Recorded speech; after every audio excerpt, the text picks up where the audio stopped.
Magical things combine history. Flow from the head top case. Education while we take grace. This one, the house transmission. Everybody, write your decision. Listen up, sister. Pull up on the trigger. Dance with your body. Wiggle that finger. Round around, smooth like gold finger. We get down, we get to the fever.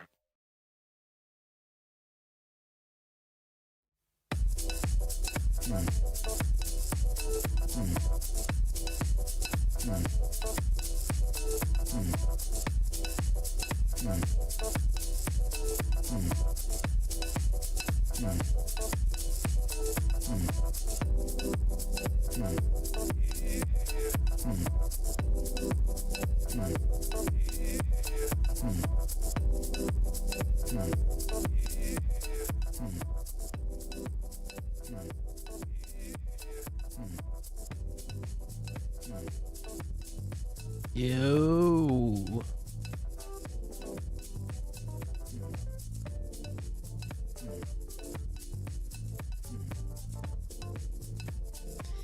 Hey, what's up, Mahina? A2 here before Sonic. And before Sonic. Yeah. I almost like don't want to. I don't know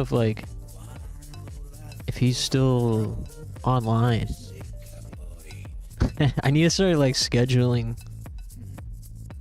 I need to start collaborating with him on the schedule for Kingdom Hearts 2.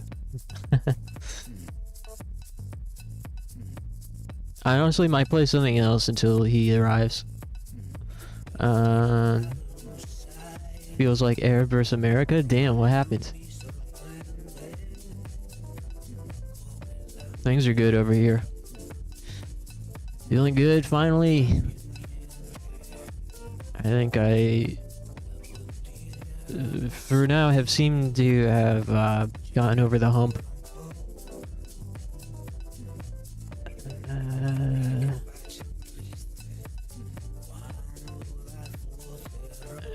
Running down that hill.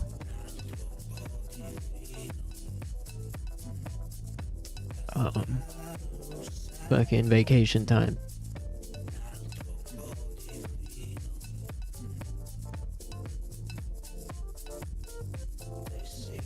Landlord won't let me renew lease, so I gotta get out in August. The heck? Why won't he really let you renew? I'm sorry, man. It's a huge pain in the ass.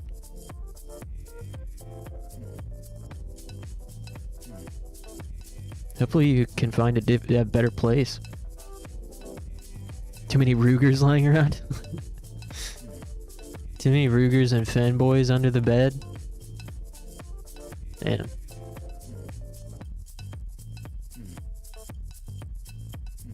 Hopefully it will turn out for the best. Maybe you'll find some dope spot instead.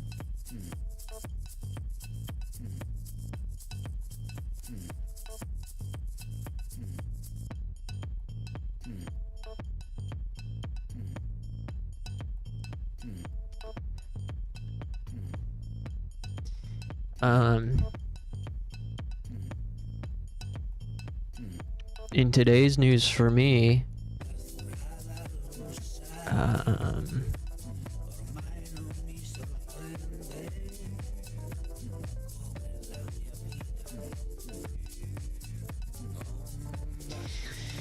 I knew it was a good day when I finally felt like excited by lunch again. The fact that I was able to enjoy something so simple again, like I typically do. I mean, usually if I have a nice lunch and like, yeah, life's great, this is awesome.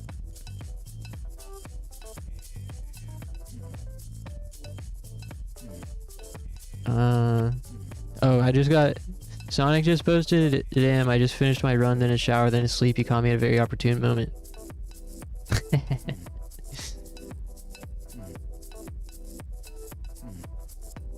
Not to worry, friend.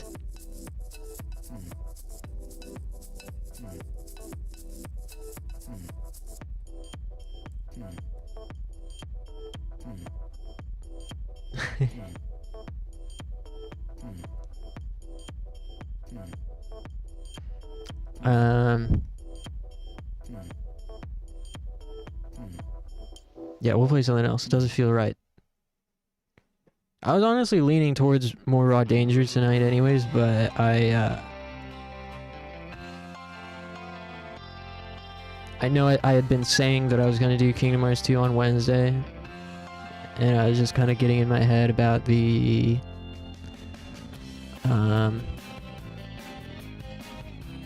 timing for games. I was like, well, tomorrow's the first day at my dad's place in the woods, so maybe I should play a scary game in the woods tomorrow instead. But then why did I play Kingdom Hearts on Friday? You know, I was just freaking going kind of crazy with the whatever. But the truth is, I was leaning more towards Raw Danger and Panzer.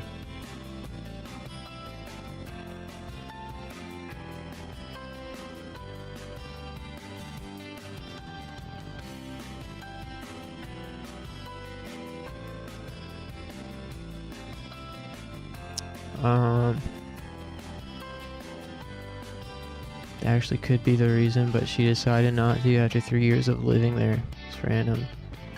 I've always packed very lightly, so I could probably fit my house in 8 boxes.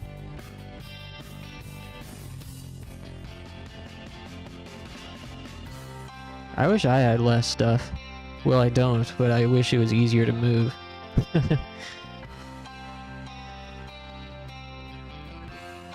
I feel like having less stuff and just being able to move kind of without it being a huge ordeal would be kind of cool. Like, I think back in the day, my parents moved so much. I feel like back in the dang 80s and prior, it was so much easier to just like pack up and move to a new place. What was I saying? Oh, lunch.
Thinking.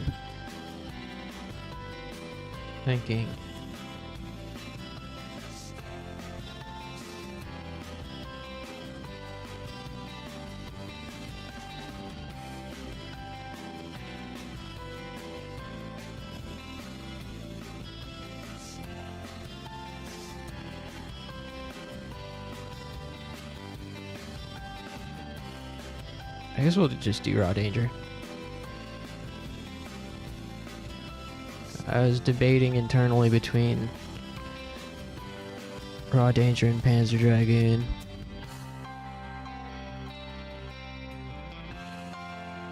But I guess we'll do Raw Danger first.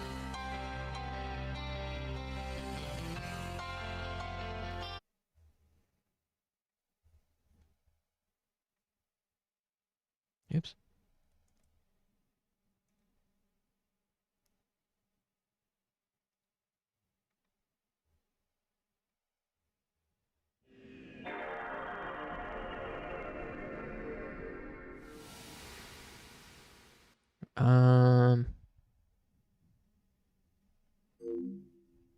Alright, what's going on here? If I was ever rich and lived in a penthouse, I'd get a table or whatever, because guess. I don't buy dinner table chairs because it's just me. Yeah, I feel that. I don't have like any furniture aside from my desk and computer chair and bed and nightstand and TV. I haven't bought a TV like ever. They've always been hand-me-downs from other people. I literally don't think I've ever bought a TV. Purchased. So anyways, yeah, lunch today finally really hit the spot emotionally. And that's when I knew, it's like, oh, I think I'm feeling better. All I had was just like custard buns and coffee. I was like, wow, life's good. This is awesome. And then we ended up having to do this stupid competition thing that my manager wanted us to do. It ended up being not so bad. Like, it was basically just a normal work day. But my team did lose by about 10 packages.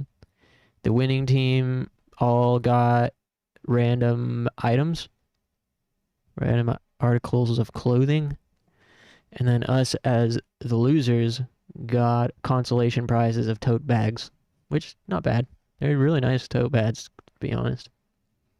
And they also ordered fried chicken, but it wasn't going to arrive until 15 minutes after our shift, and I was like, I don't really want to wait. I appreciate it, but I don't want to wait. So I just told them, like, yeah, I gotta go. I wish I could stay, but I gotta go pack because I'm waking up and leaving town early tomorrow. And something very nice did happen at that point. My boss's wife kind of stopped me and pulled me aside as I was leaving and was like, hey, I heard about your mom, and I know you've been having a hard time. And she shared with me that her father has also been sick, so she understands, and she said, we're here for you. I was like, wow, that's really sweet. I forgive you for being such a dick to me a few weeks ago. It was very sincere on her part.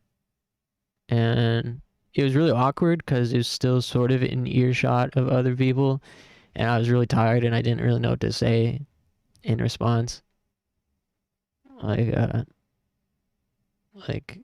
dang, sorry to hear that about your own father.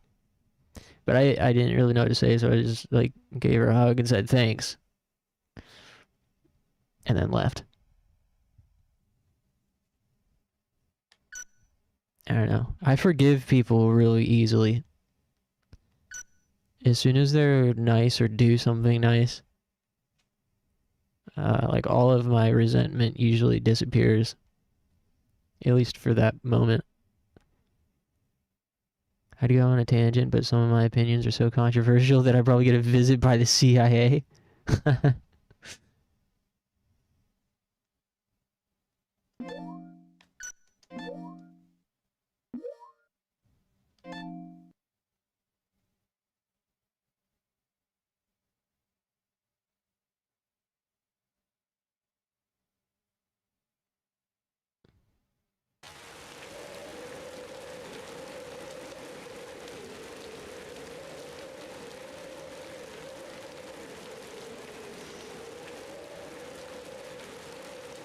Alright.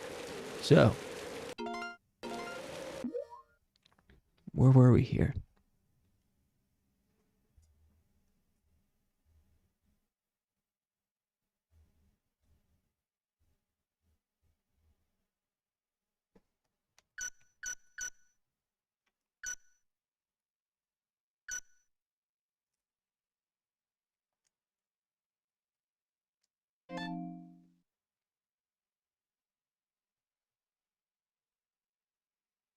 Mm,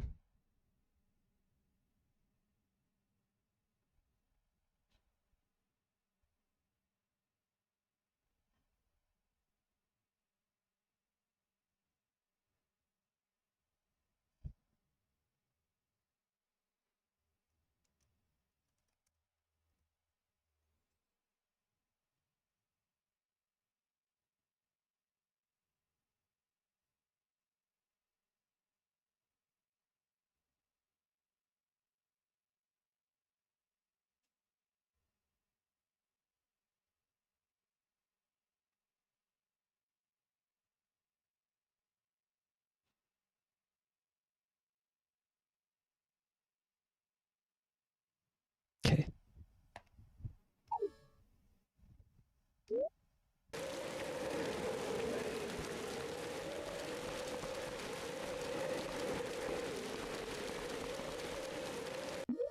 Shit. Where the hell am I?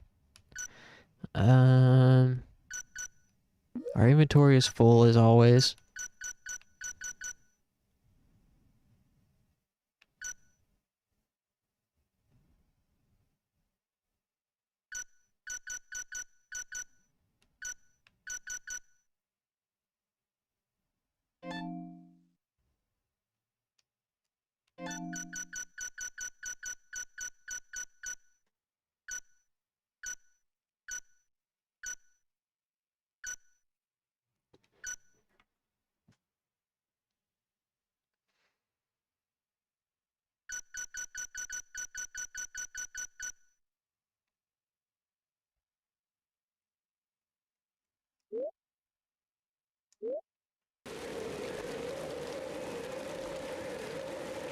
Let's make,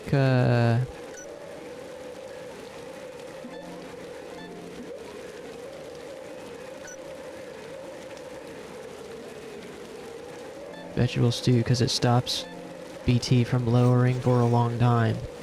So it said. I'm warm now.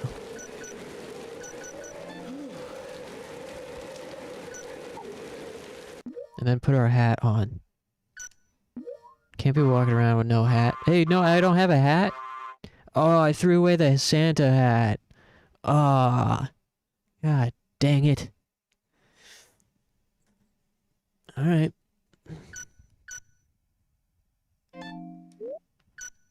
So be it.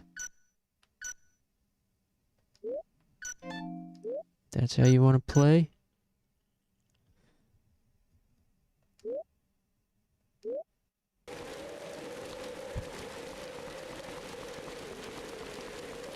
Whoa, whoa, no, no, no, no, no. Ah, God damn it. I thought there was a slope there. Ugh. Sheesh. I thought there was a slope there.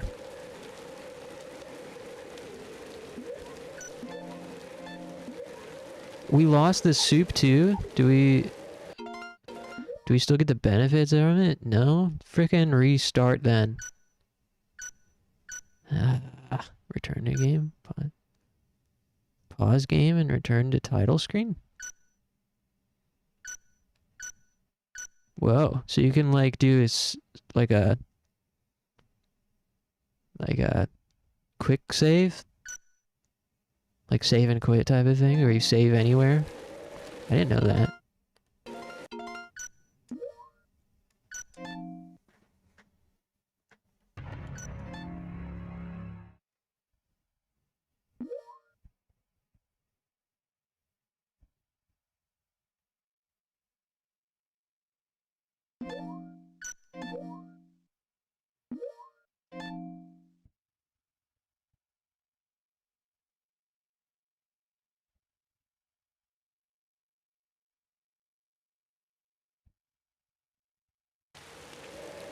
Okay, now do it right this time. First, eat vegetable stew.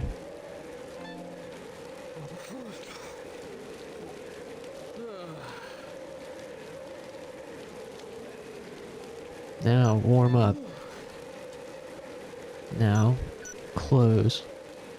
Don't go that direction, go this direction.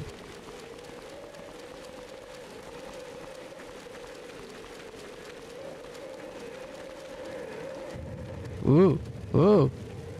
Duh. Freaking heck. I got my leg snapped in half by that. Ah, dude.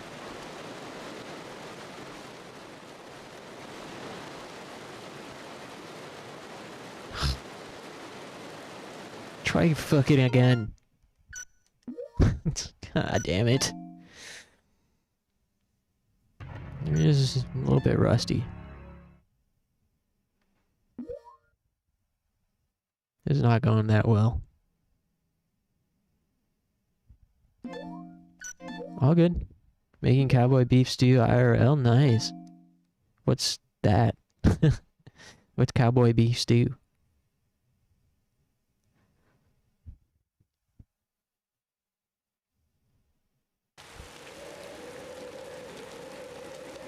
Okay. Eat to poo poo. Vegetable stew.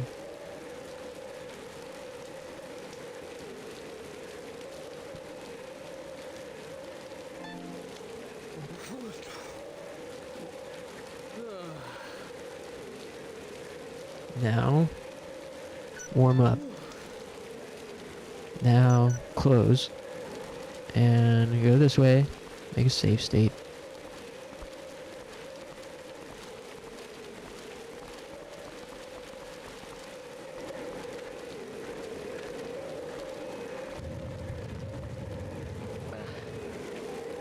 Nice, excellent execution. Hold R1 to crouch during an earthquake to avoid damage. Now, gently drop down from here. Or, it's over here. Anything? Oh, nice.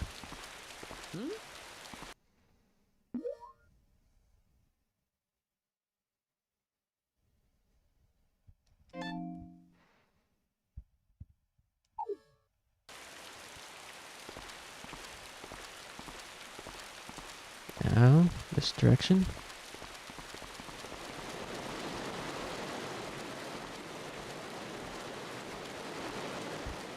Okay. Ooh. New hat. Child's cap.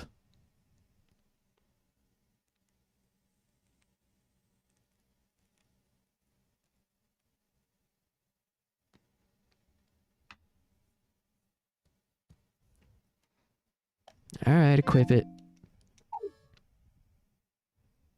I look like goddamn Curious George. This is fucking dad.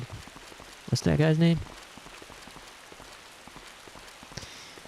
Beef carrots, corn, potatoes, beef broth, and a pinch of sugar. And onion powder. Sounds good.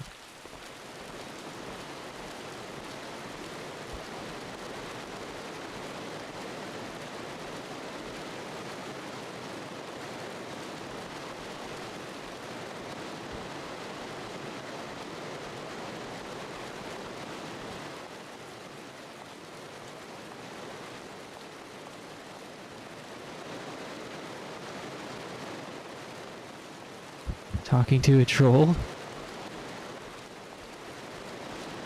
What are they saying?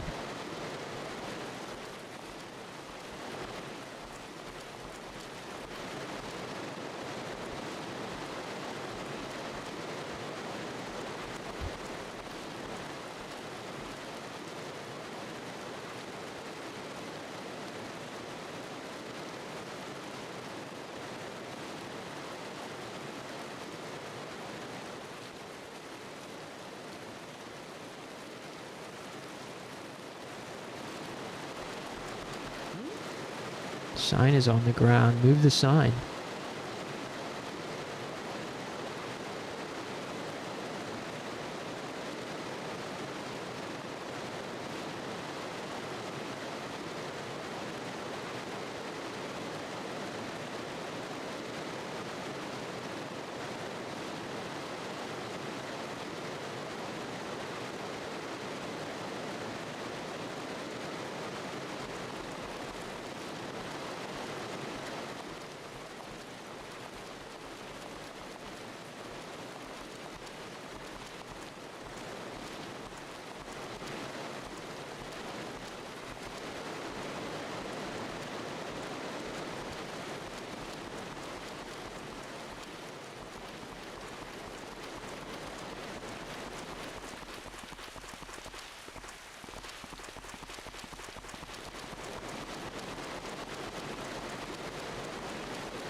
Hey, it's the mom and the little kid.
She'll be right, won't she? What happened? Okay, will you help me? Huh? We should give up. It's nothing.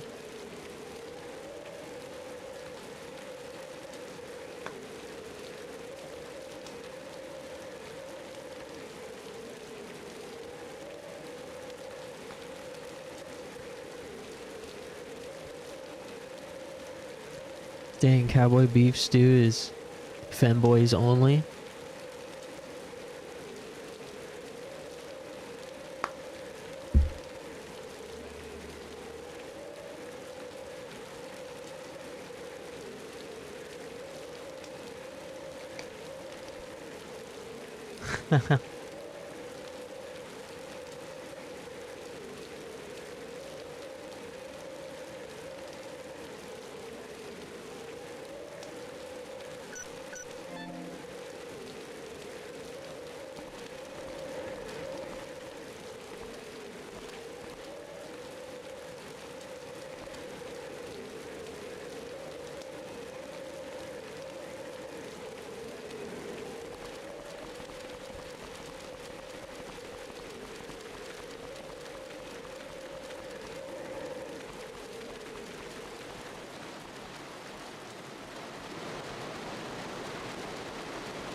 Climb up here.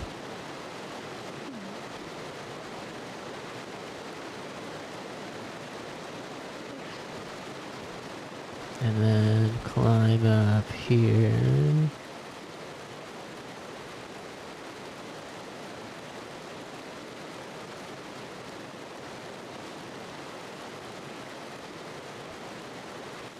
Damn. Freaking Mirror's Edge. Oh, what's this? Cloud compass?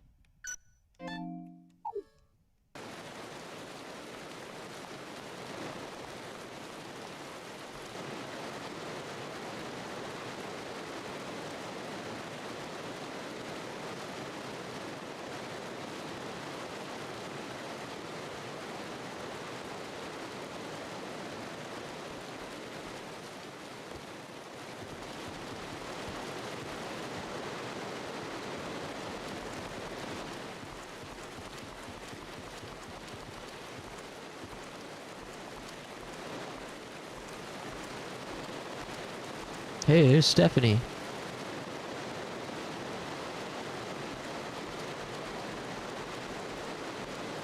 She still has our hat. Joshua.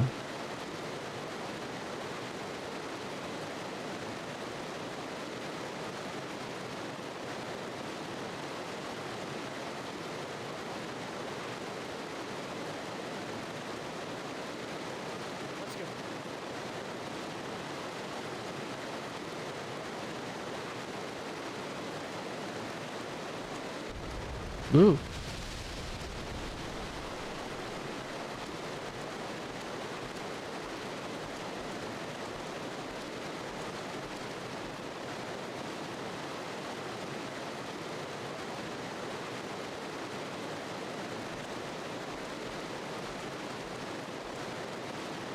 What?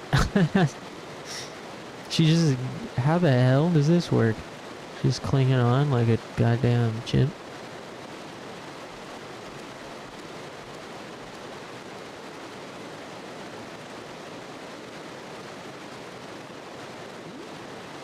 I think I can use this like a rope.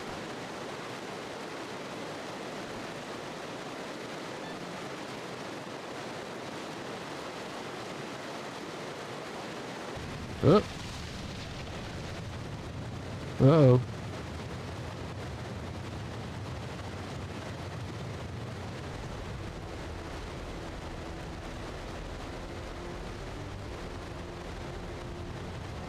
Ooh. Whoa, whoa, whoa, whoa, whoa, whoa, whoa.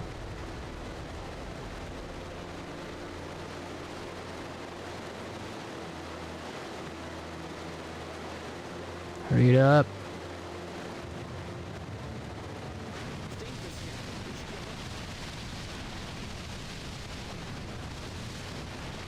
Did he just say it's dangerous here? We should go home?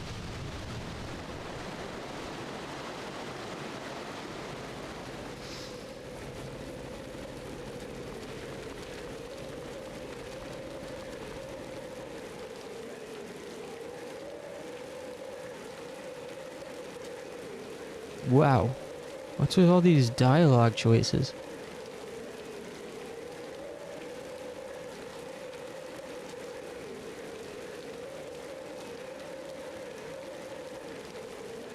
This walkthrough I'm glancing at says, the choices you make here will have a huge effect on how the game continues.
Um, why are you crying?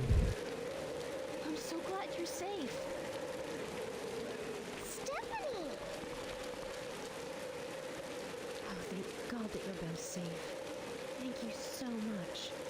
Without you, I would have lost my princess. Hurry, the rescue team is waiting. Come on, let's get out of here. We should go now. I can't leave yet. I need to go to the Mission Care Center. What are you going to do there? Why is that a question? I'll come with you. I'm going to board the helicopter, forget it, and get on the helicopter.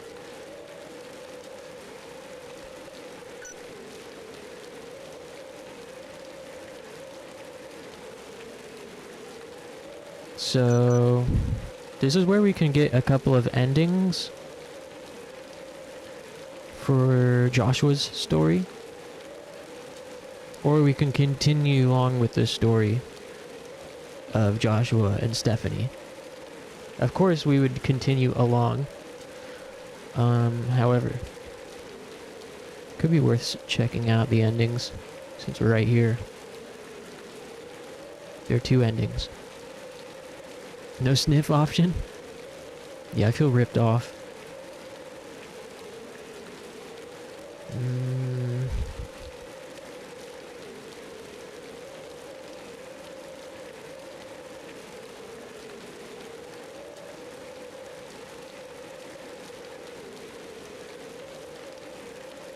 Man, I'm like way more tired tonight than I was yesterday.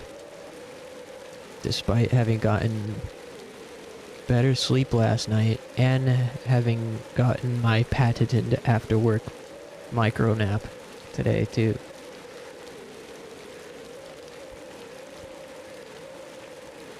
I'm considering saving this and switching to Panzer Dragoon now and then maybe coming back to this later. Because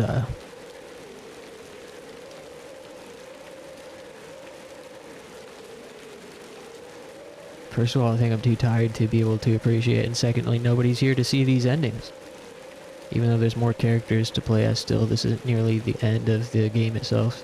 This is just the end of these 2 story. These 2's. One of the ends for these 2's story. See, I think I'll switch over to Panzer Dragoon. Until I'm a little bit more lubed up upstairs. And that's cool. Got my save state.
Did the game black screen? No, I'm switching to Panzer Dragoon Saga because we came up to a point where we can watch a couple of endings before continuing the game.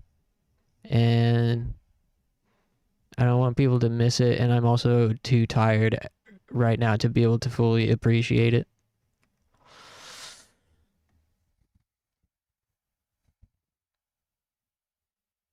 So I'm switching to Panzer Dragoon for now.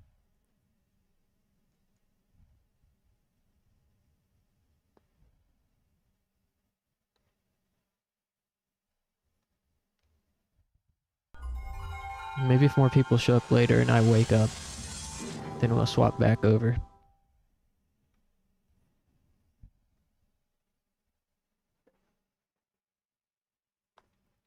Yeah, we're at a point where in Raw Danger we can see 2 endings for Joshua's story.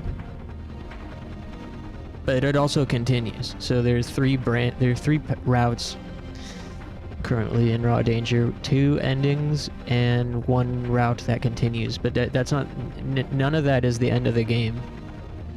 Just nearing the end of his story. His story.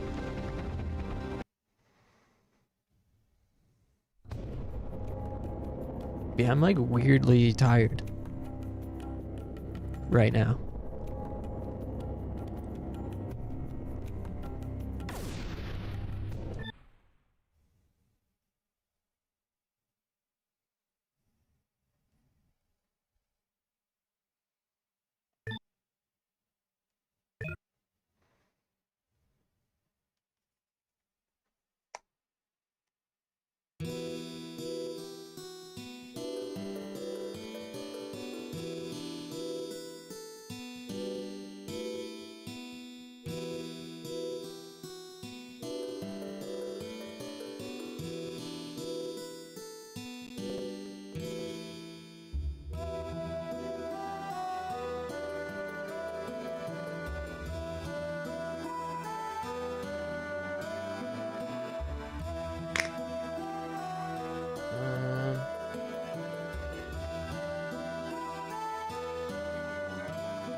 So what are we doing here? Oh yeah, we got this fucking freeloader needs a ride.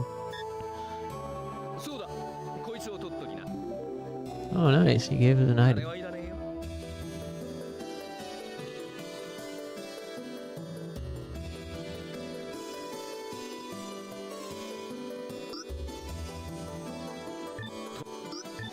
We already read all this last night. That's interesting, it's interesting he gave us an item after turning off the game and turning it back on from last night.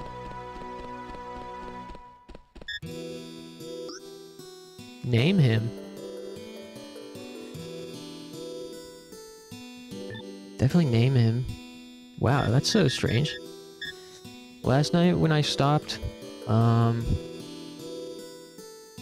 checked the dragon, it said that the dragon's recovering energy.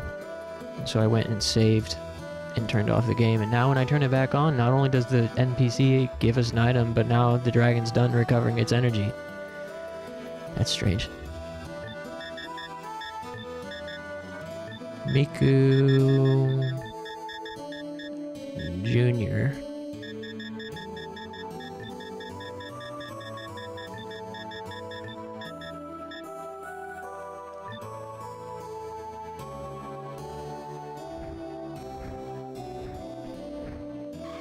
I think he's happy. He likes his new name.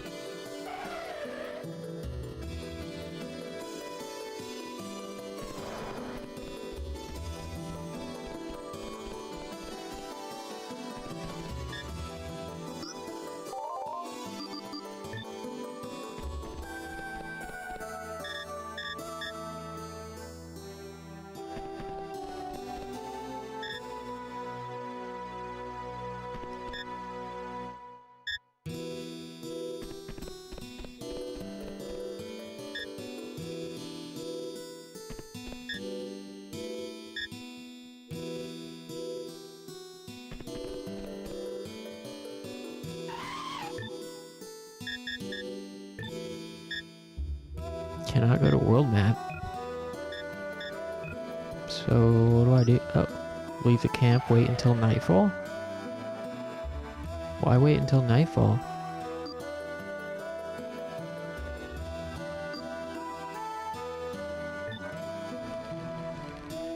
Hmm?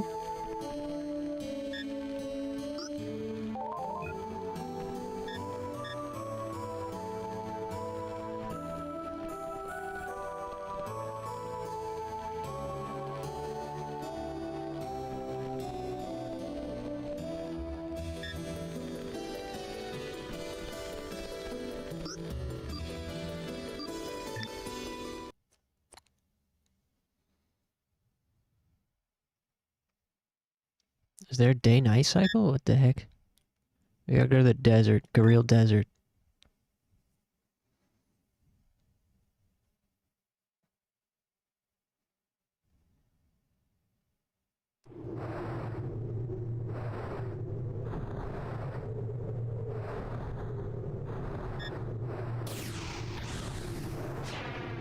Field map, nice.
Free fight.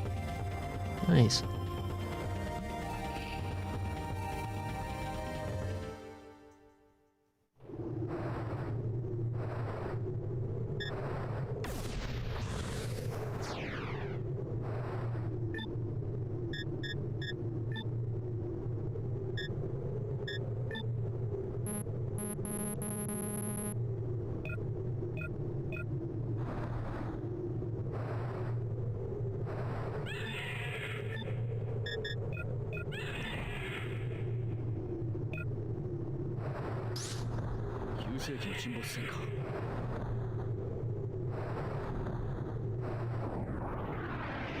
Wow, these random encounters are amping up a bit. That first area there's relatively lenient, and now it's like fucking watch out for the ones with the horns.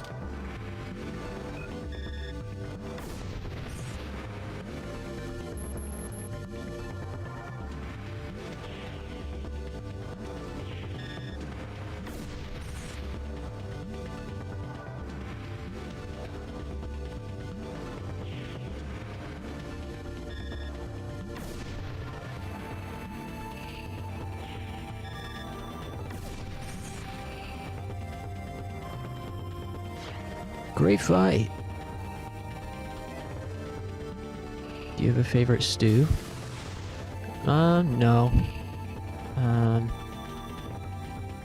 Not especially. I don't need that much stew. I like hot pot. Does that count as stew?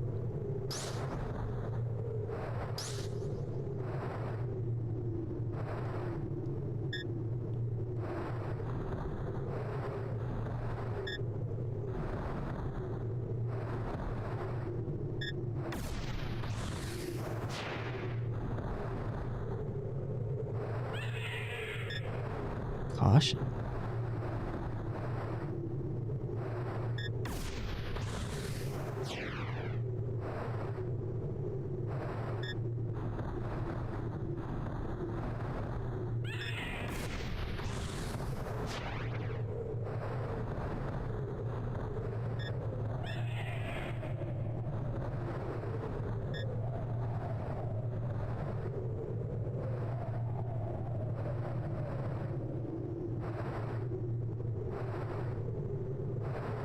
I see no pork, so it counts as stew.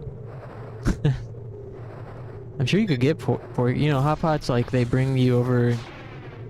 Hot pot's like a stew buffet almost, where you choose your broth and choose your items to cook up in it and dunk and stuff, and then everyone puts all of the things into one pot and takes from it. Like you cook, and then you can also take some of the broth from it if you want. Dude, you can cook all kinds of things in it. It's like a... Yeah. Really tasty stuff.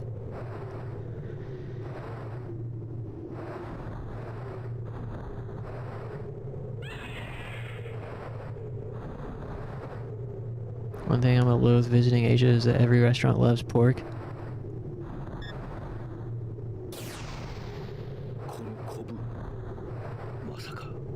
Latham? ゼウスなんだなんだ見てればわかる来るぞ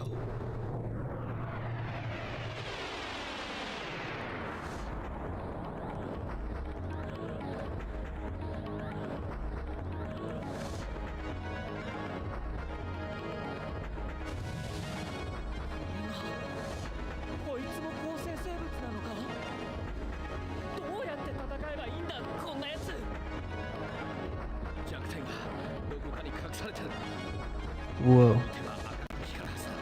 Giant stingray? 集中攻撃すれば倒せる頼んだぞエイジ Gross. Gotta find the weak spot. Ew.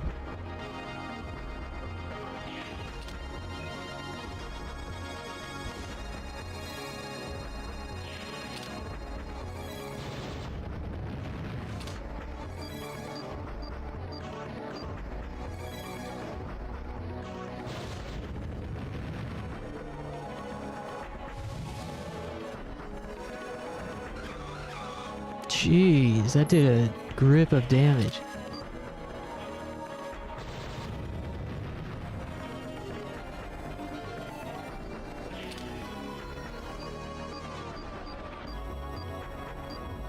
I'm hella confused.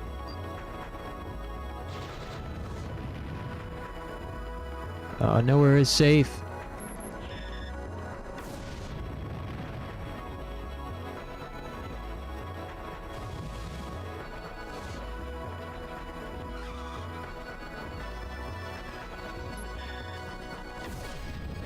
Can't tell if I did this right.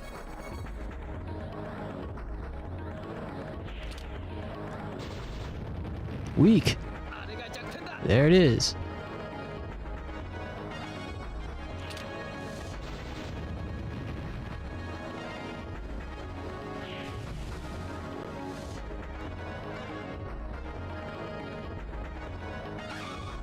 Damn.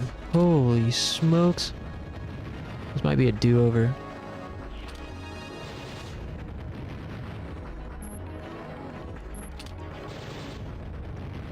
Oh boy, I'm not gonna survive without healing.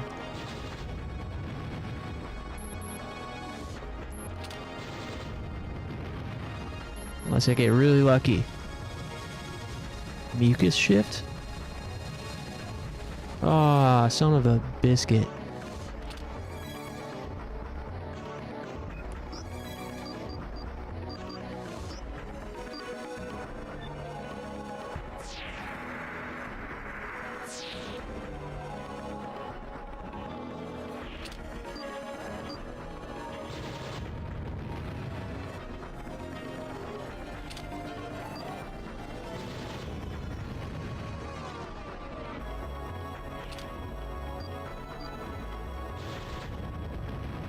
Hey, it's almost dead. Ah!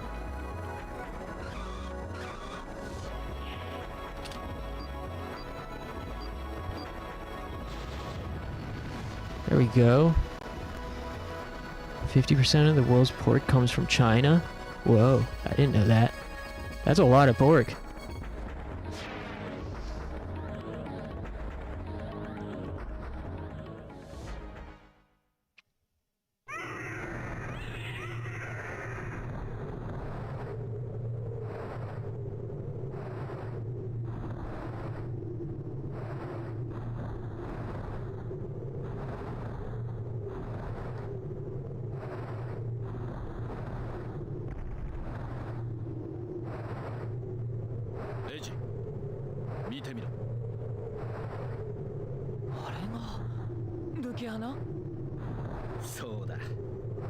ちょうどいい。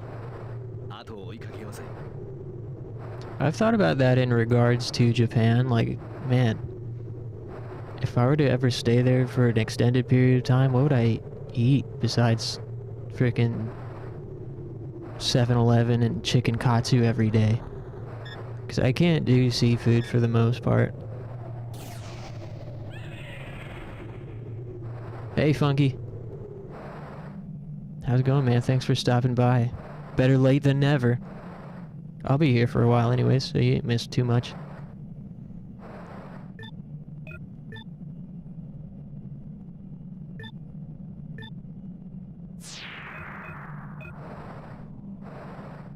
Doing good, nice.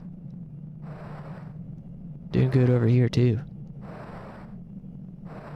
Oh, the freaking cavalry's arrived. Hey, Funny. How's it going, dude? Was watching a little bit of anime, and now I'm doing art. Cool, what kind of art? Drawing?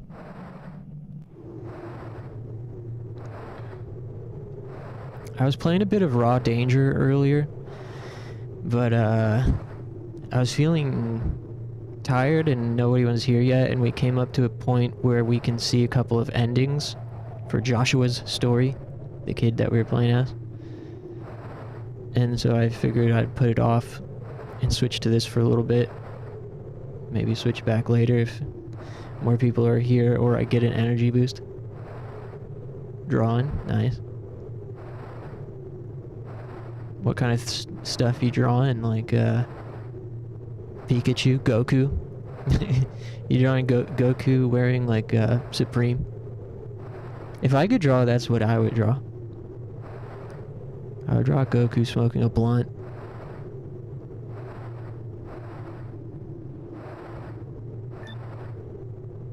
Adult stuff? Yo.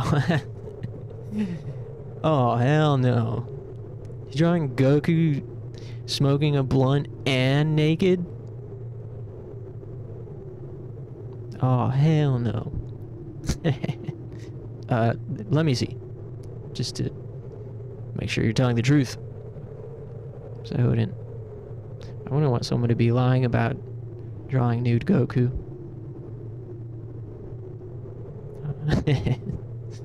Just kidding. Kidding. That's cool though. Goku smoking a blunt naked and doing his taxes while naked? Holy shit. Don't let 4chan see this. They're gonna have a fucking meltdown. This one's going straight to the Rule 34 boards.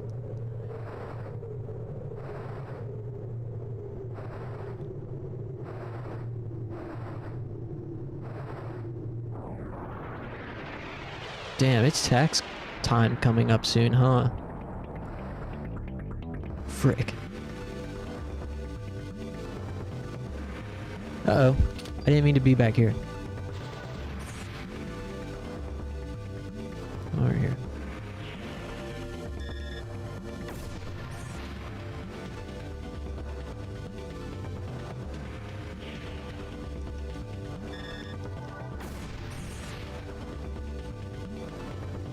Uh-oh. Crimson Sphere.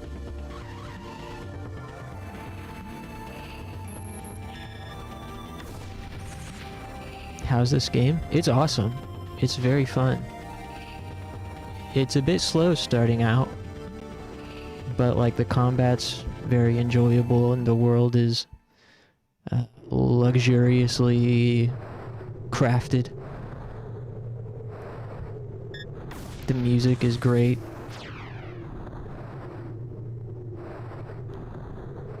Looks like we got to a new town too.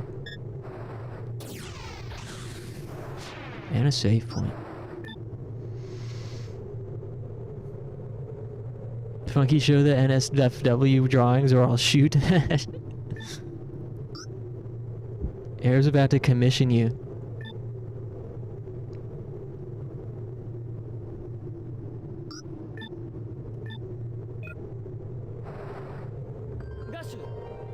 Gosh.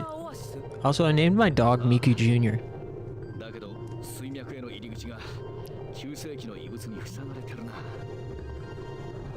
And I named myself Hatsune Miku.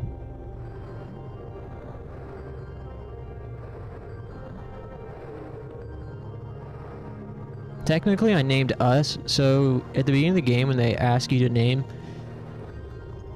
they don't ask for the character's name, they ask for the player's name.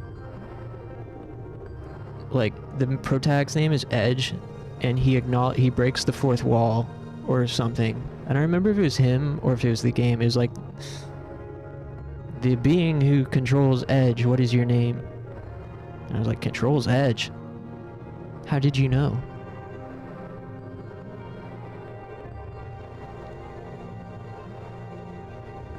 I feel like controlling your edge is, it goes without saying. If you're going to edge, you're obviously in control, unless you're addicted to it, I guess.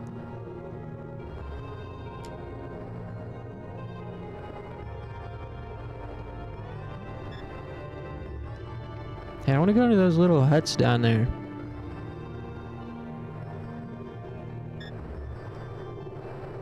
Was Edge edging? That's what I'm wondering.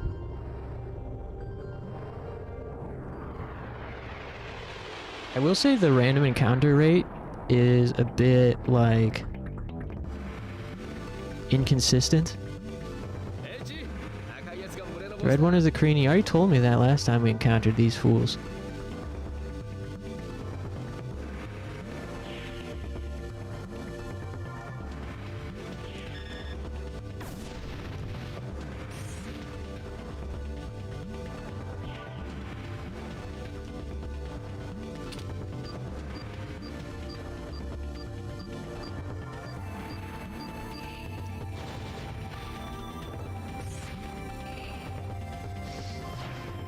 Yeah, the random encounter rate, like,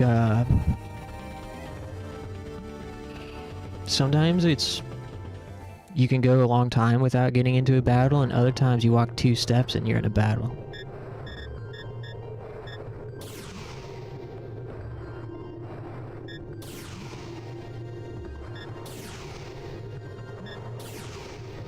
And there's also sometimes these little environmental things you can shoot.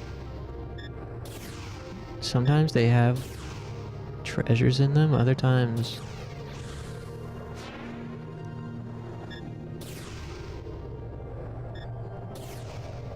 they don't. It's like, what am I supposed to do? Shoot all of these?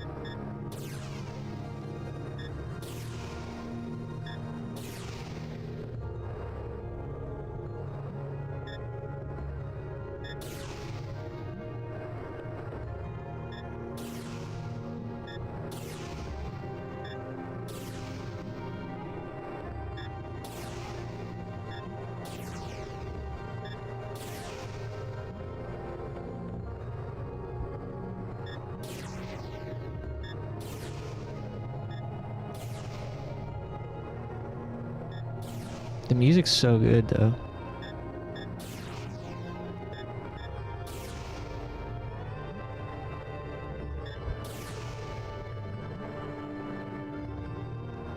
Oh, the radar on the top right, it's blinking red. Does that mean I'm about to get into an encounter? Whoa. Hey, there's quicksand over there. I don't like the look of that.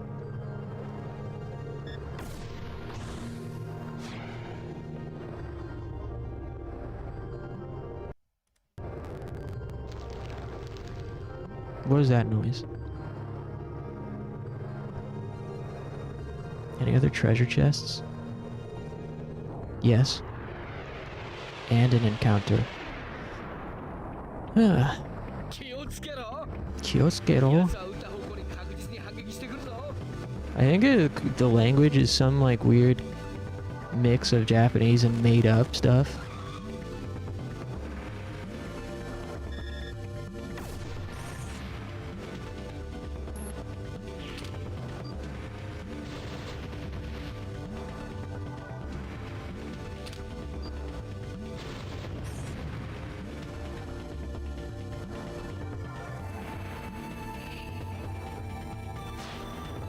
Why does the bird thing have a huge rack? The enemy or my dog?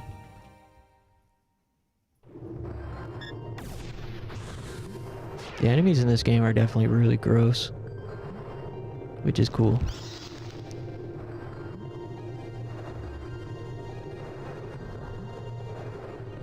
Hey, there's a thing in there. Why did you save that baby worm? You should have left it alone. Didn't deserve to die like that.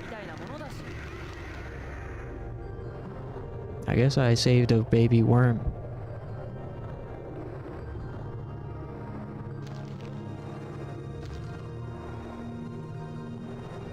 Wow, how elegant. Oh, it opened up some kind of path? Did it open up a secret path?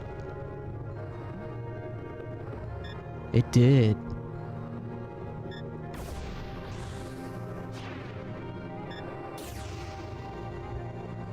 Check out the secret path I just opened. Secret worm family lair? What did it say? Yo, honey, I'm home.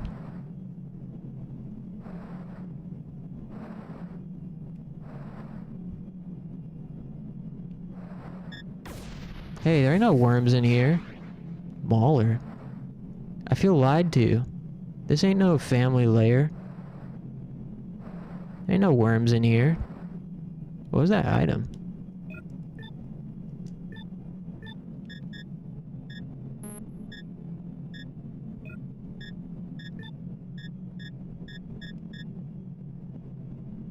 Also, when did I get this? Holy Sphere? Phantom Slashers? When did I get that? Energy Prism?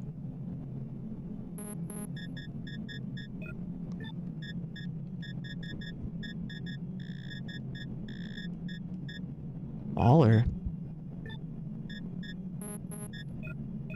Oops. Whoa. Yeah, you can like customize your gun. So you have your dragon and you have Edge. Edge has a gun and you can unlock customizations to equip to it. We just got this one for saving that baby worm. They gave us a gun mod as a thank you present. Mauler. Increases rounds fired. Sweet. That was a big power increase from 76 to 91. Cool. Dang. Got any more baby worms for us to save? Also, as you keep playing, so this is Miku Jr. You eventually unlock the ability to customize your dog's stats. And by changing its stats, you can, like, turn it into a different type of dog. So right now it's just base type.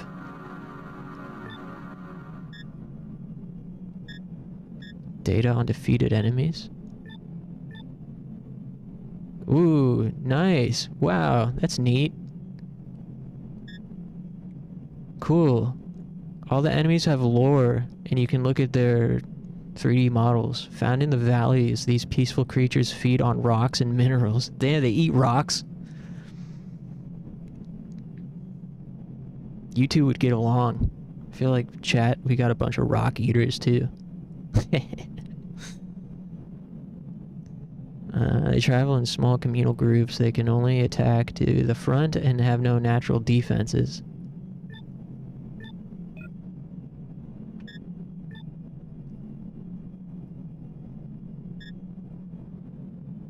Female form of the Patergo. Her role is to nurture the others in her group. She may heal herself as companions at any given time.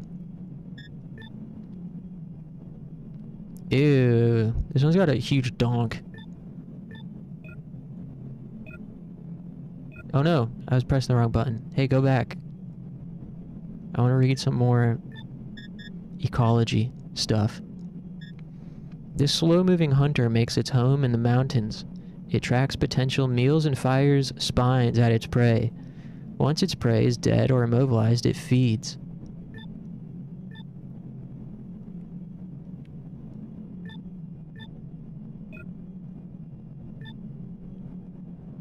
Cool.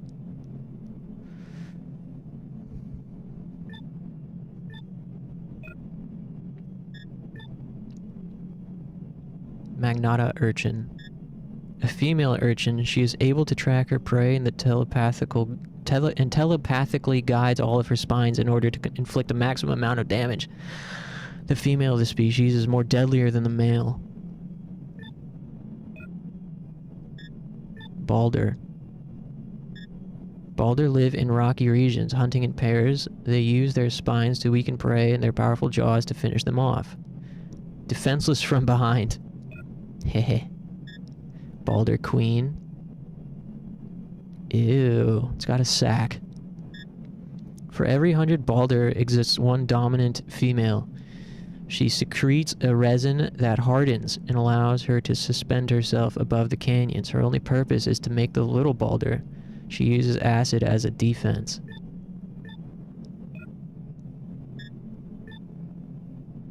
Arachnoth.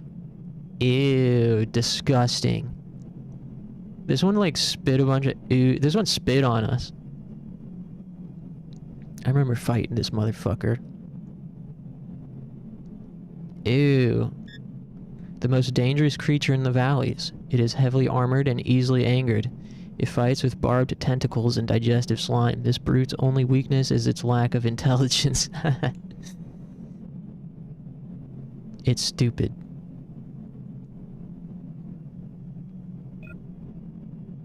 That makes sense though, because that actually plays into the mechanics of the boss fight. During this boss fight, this thing would charge at you, at us. It would like power up a charge attack and it would come flying and knock you over, but after it rammed through you and ran straight into the wall and knocked itself dizzy, and that was your opportunity to attack its sack directly. Hit its weak point from behind. Weak point.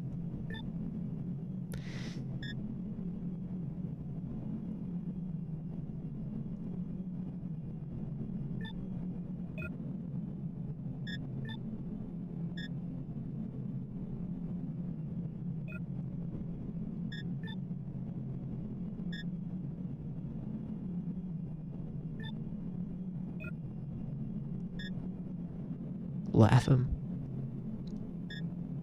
An enormous mountain of slime and steam.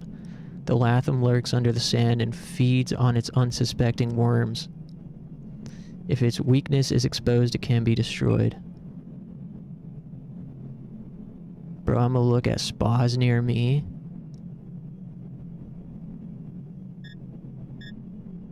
Legit spas, or are you looking at frickin' rub maps or whatever it's called?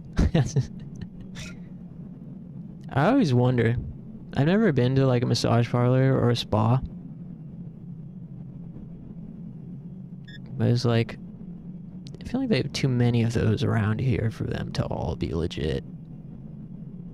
Do people really go to those for legit stuff? I mean, a spa I can understand. I mean, I understand a massage parlor too, but it's like, how do they all stay in business? I don't know anyone that goes to a massage parlor. Maybe I'm not old enough to know people that go to massage parlors. I know people that go to the Russian bathhouses every once in a while. As like a special occasion type of thing.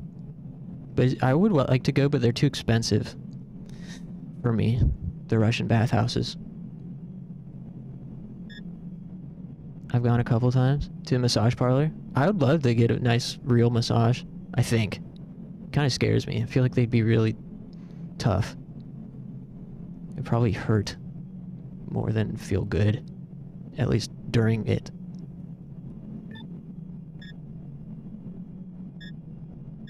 How pricey are they? The Russian bathhouse is like, I think it starts at $60. I don't know, like, how many hours that is, or like what exactly that package comes with. But it only goes up from there. Like $70 starting point.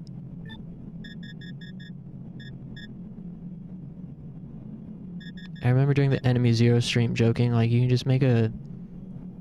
You just do a sauna at home if you have a car. And a hose. you know, tape the hose to the exhaust.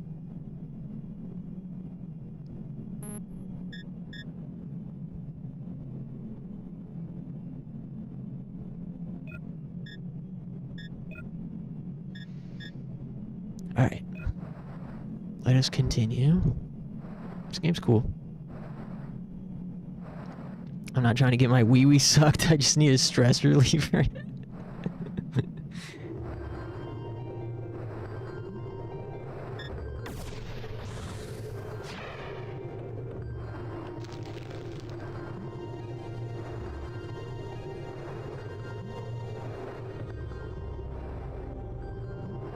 Looks like we've gotten all the side items in this zone.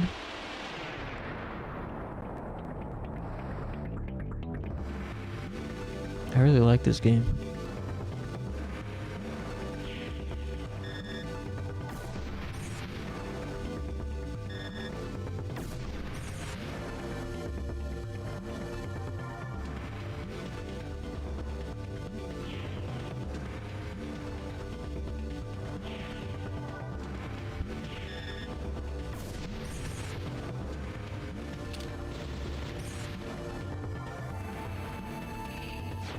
Great fight.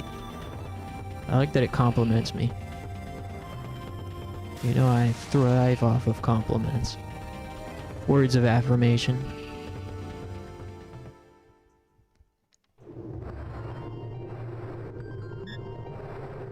I think that's where I came in from. So we want to go...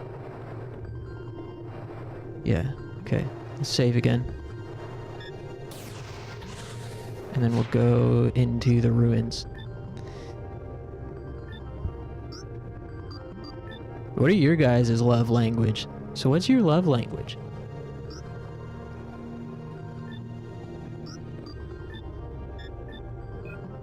Mine are words of affirmation and gifts.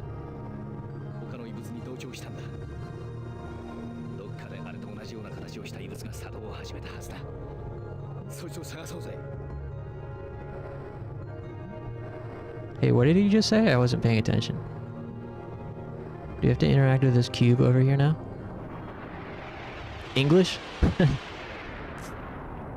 Yeah, mine too.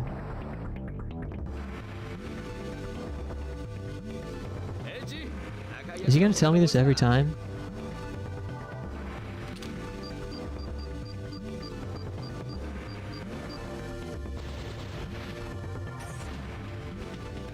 My love language is getting close to the person and having a one-on-one conversation. I haven't told anyone else. Whoa, excellent. That's the best we've done so far. What? I wonder what that one falls under. Maybe like personal time. Dude, personal time?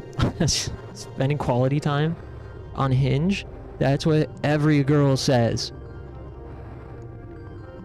When it says like my leveling, like on Hinge, you know, the deal with Hinge is you have a bunch of prompts on your profile that you respond to.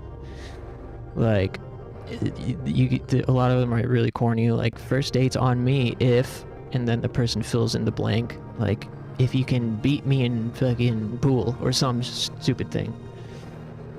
And one of the prompts that you're allowed to pick is my love language is blank. And every girl on Hinge says quality time.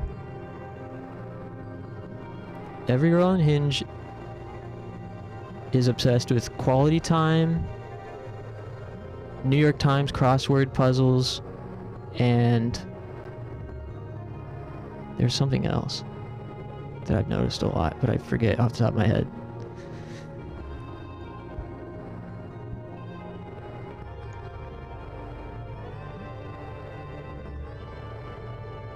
Plants, maybe. Girls love quality time, New York Times crossword puzzles, and plants.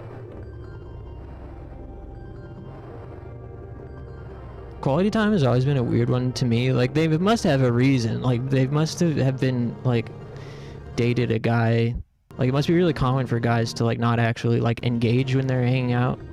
with their partner or whatever. But to me, quality time, I was always confused by it, because I'm like, if we're hanging out, is this not quality time? Like, if we're not, like, going, like, if we're going out to eat or something, isn't that quality time? I feel like it goes without saying, like, yeah, of course, like, quality time comes with the territory of dating, doesn't it? But they must have a reason for being vocal about it. So these are the 5 love languages: acts of service, quality time, words of affirmation, physical touch, and giving gifts.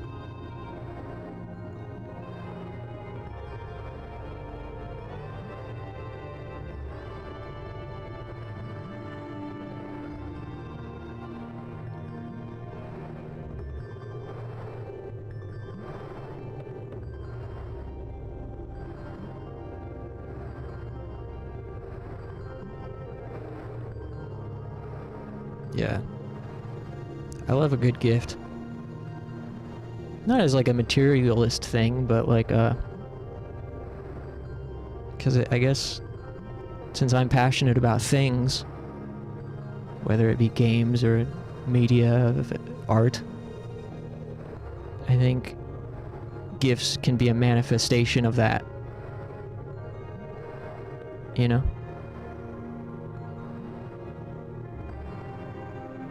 I always like being able to think about, like, what is my friend like? What is my family like? Although buying gifts for family is way harder than buying gifts for friends.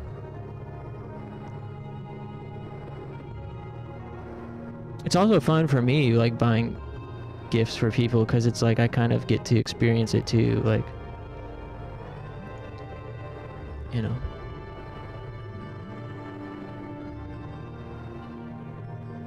It's almost like I'm buying it for myself. I like to buy myself things too. But then, yeah, I also really like if someone gets me something related to things that I like. My ex was always pretty good at that. Decent. She was okay. I really appreciated her, like, never having to ask. It would just, like, you know, I would mention something maybe in passing, like, oh man, I've really wanted to play that game. And she'll be like, oh yeah, looks cool. And then 3 months later, it's a gift, you know? Like, wow, you remembered that?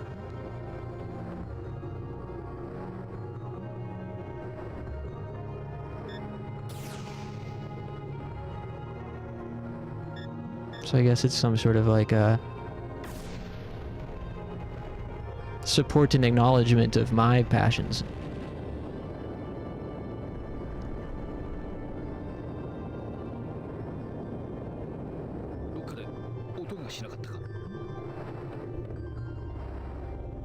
As an adult for Christmas, my dad would always just ask, like, so what do you want?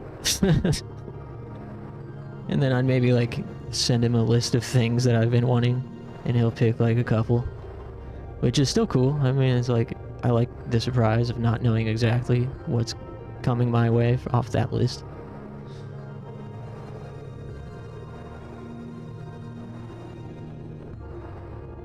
My love language is not getting cheated on and not being a third. See, maybe that's where the quality time comes from. That must be like a really common experience.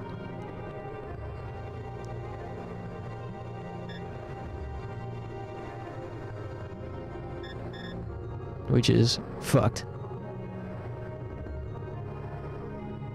I've been cheated on one time. It was awful. So I understand.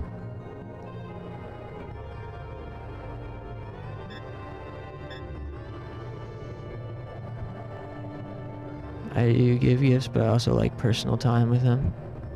Yeah, so it sounds like A2, it sounds like you're into quality time.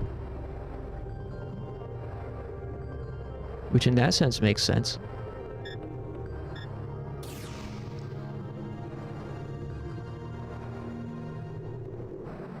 Yeah, the situation of me being cheated on was so unhinged. Because, I mean, this was nearly... This was... 23... This is like goddamn 8 years ago at this point. Jeez.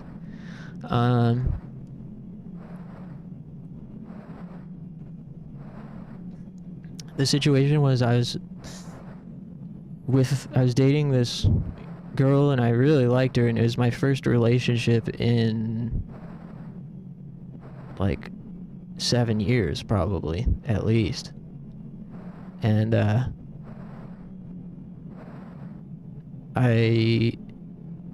everything was going well.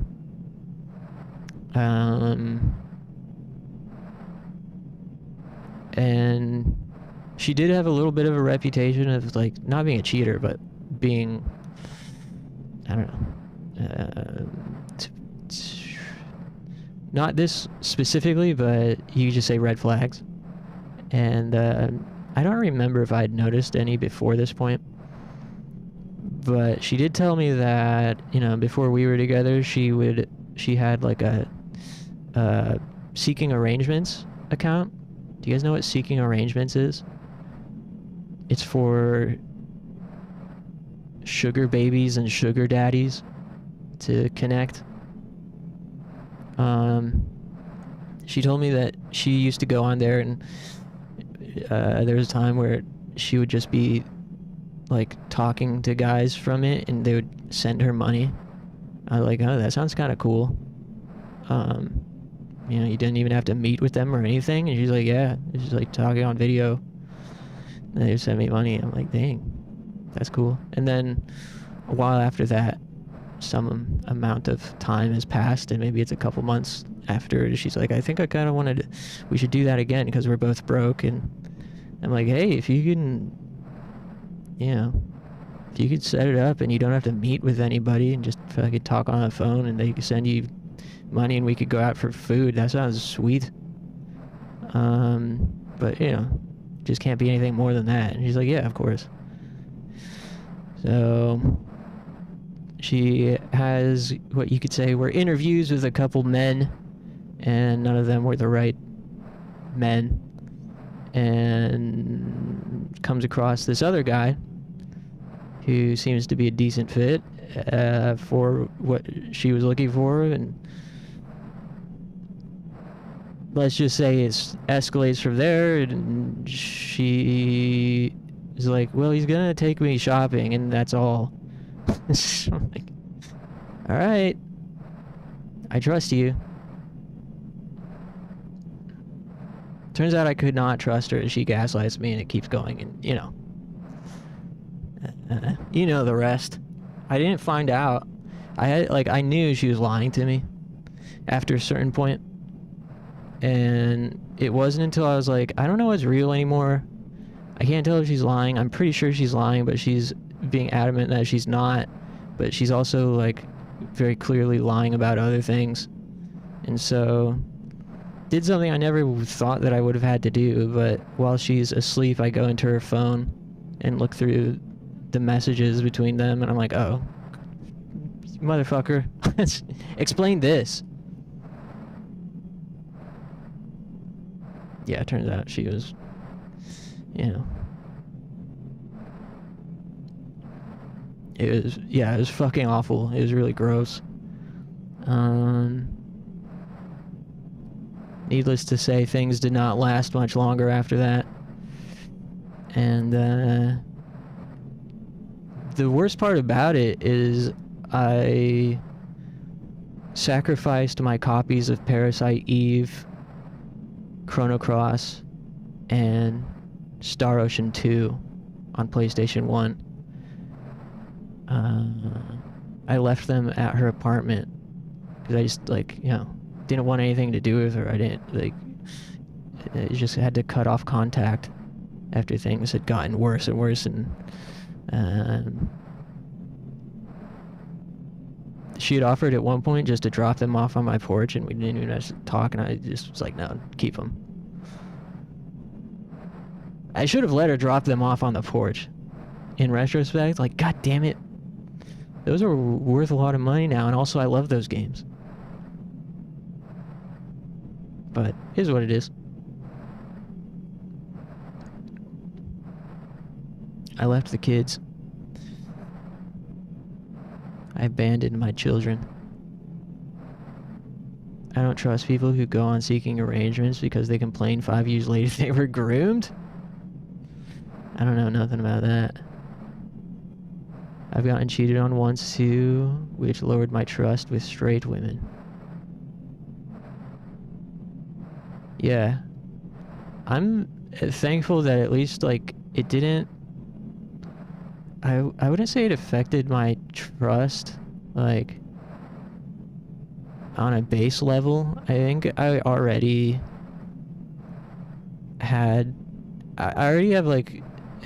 I don't really know if I'm still like this, but I always thought I was the problem when it came to trust issues and insecurity. Until I dated someone who liked me more than I liked them. And I felt very secure in our relationship, and she was extremely insecure and controlling and clingy. This is a different person. And during that relationship, I had no, like, trust issues at all.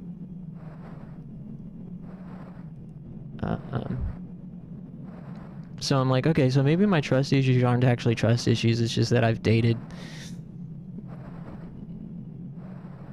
mean people who aren't, like, don't, like, show me any reason to feel secure. You know? I think, like, one thing about my last relationship, even if though she was pretty mean and not nice, it did teach me a lot about myself and what, you know, what kind of good things can come from a relationship, despite some of the terribleness that was in my previous relationship.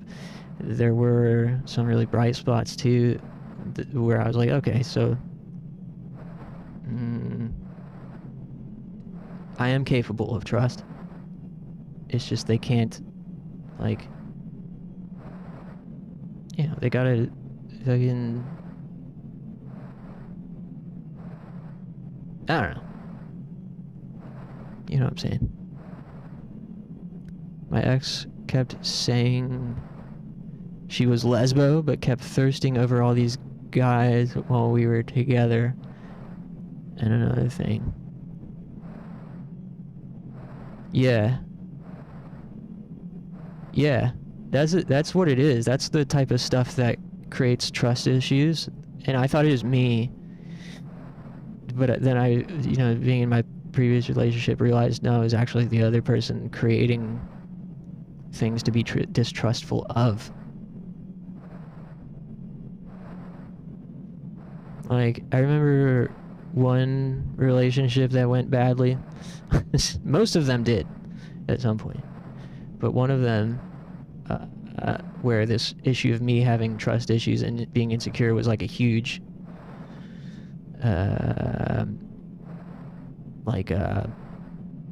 what's the word? Like a very visible or like present within me. Like I felt it very deeply. You know, I thought back about that time after my most previous relationship. I thought back to the old one, where I had like really deep-seated feelings of distrust and insecurity. And I was thinking about it, and I was like, wait, in like the first 2 weeks of that relationship, the girl was telling me how many guys message her all the time and how she sometimes responds for fun. And, you know, just like thinking back, I'm like, wait a minute. Those seeds of doubt were not planted by me. You know?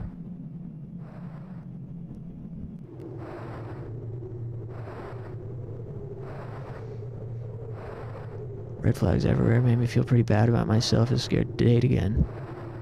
Yeah. I don't know. Some people get lucky or just have better standards.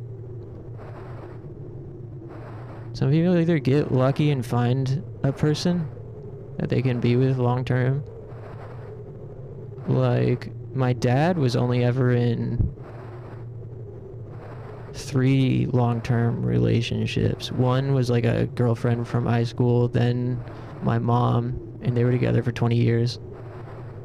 And now his current wife, they've been together for also nearly 20 years.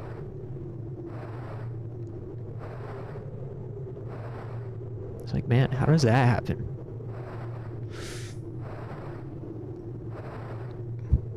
And then I'm like, wait, maybe that happens when you aren't attracted to dysfunction.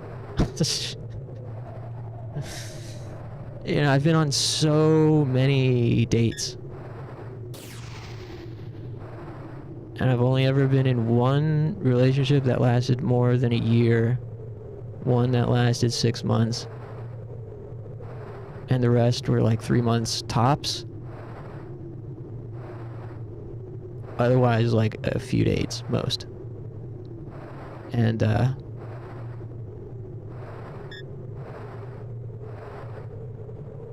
you know, huge year gaps between the actual relationships.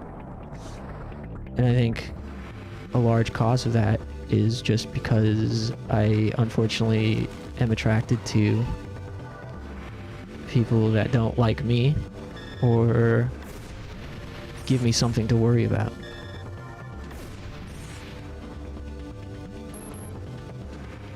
Paralyzing shard. That doesn't sound good. Oh, I'm paralyzed.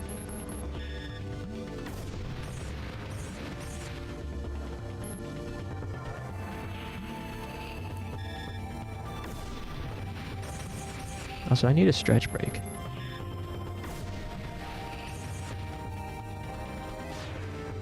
My straight friends can find people easier, but they got a lot of horror stories.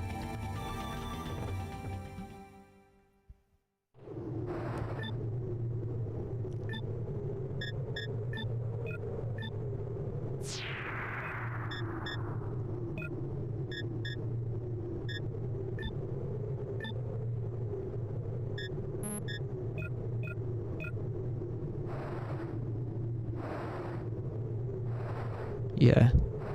I remember the first time I experienced, like, the first time I ever experienced losing interest in somebody because they liked me.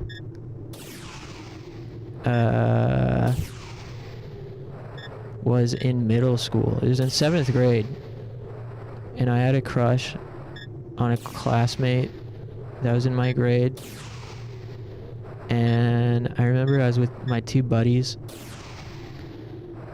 and one of them was talking to somebody else online, and he was like, she likes you too. I was like, oh really? And it was in that a moment immediately I was like, I don't like that feeling. It was so immediate and so noticeable that my infatuation 180'd to not disgust, but avoidance. I didn't know it then, but that would be pretty much the story of my dating life going forward.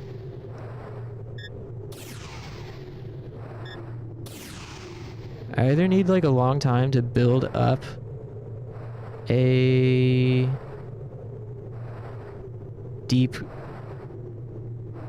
crush on somebody before they reciprocate, or I need to not be sure that they like me. And anytime I've been like, well, maybe, yeah, if I'm not like immediately infatuated by the person, usually it's not going to go anywhere. And anytime I had given it a chance, it's never worked. Except for my most recent relationship, where we had gone out.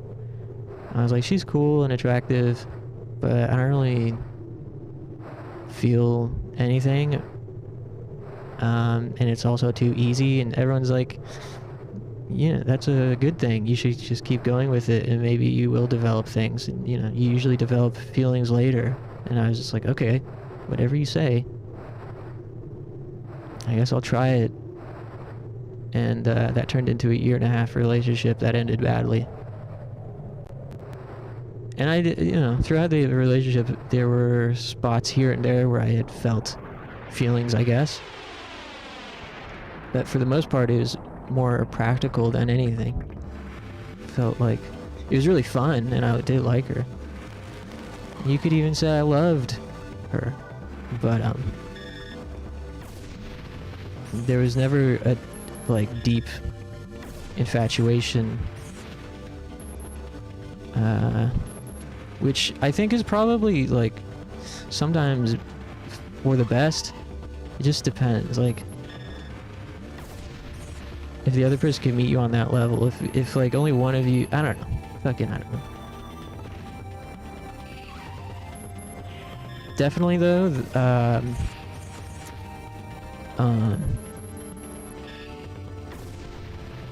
I think for me, the ideal would be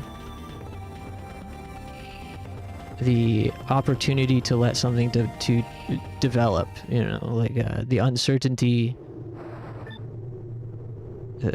doesn't necessarily have to be something that exists in the relationship, but the uncertainty, like a coworker crush, like that leading into something after a year of build-up is probably what I would need.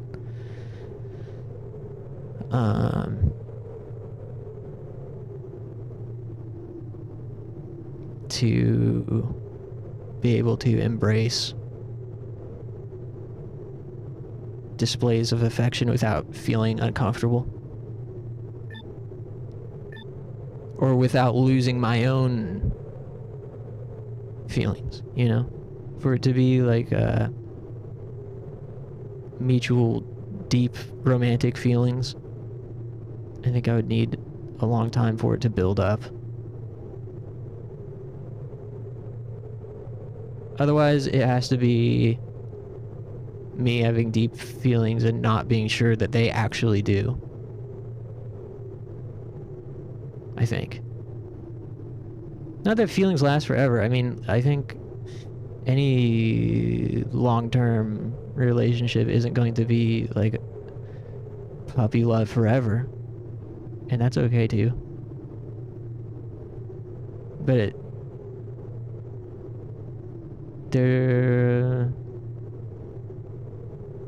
my last relationship, I would have needed more room. In my last relationship, I just didn't have any room. And she had too much separation anxiety, and it would cause issues. Maybe things would have turned out differently if she hadn't picked a fight with me every time I was out with my friends. Maybe.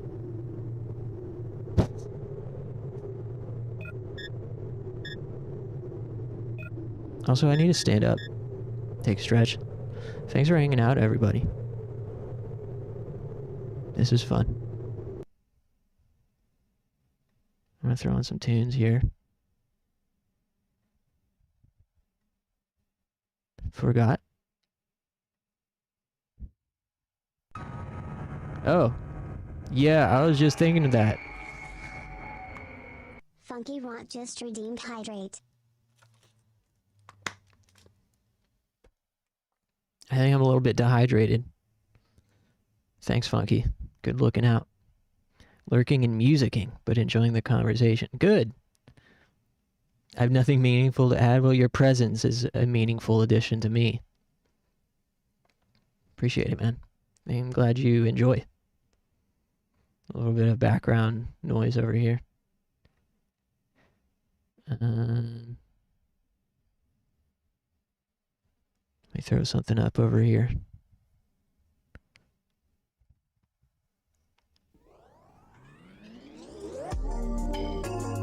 Okay, thanks everybody. Give me 5 or 10 minutes and I'll be right back. Thanks.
And we're back.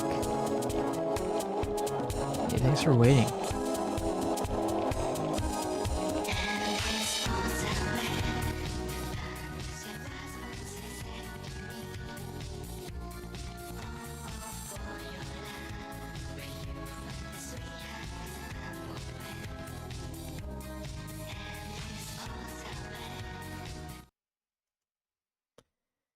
Ooh-wee.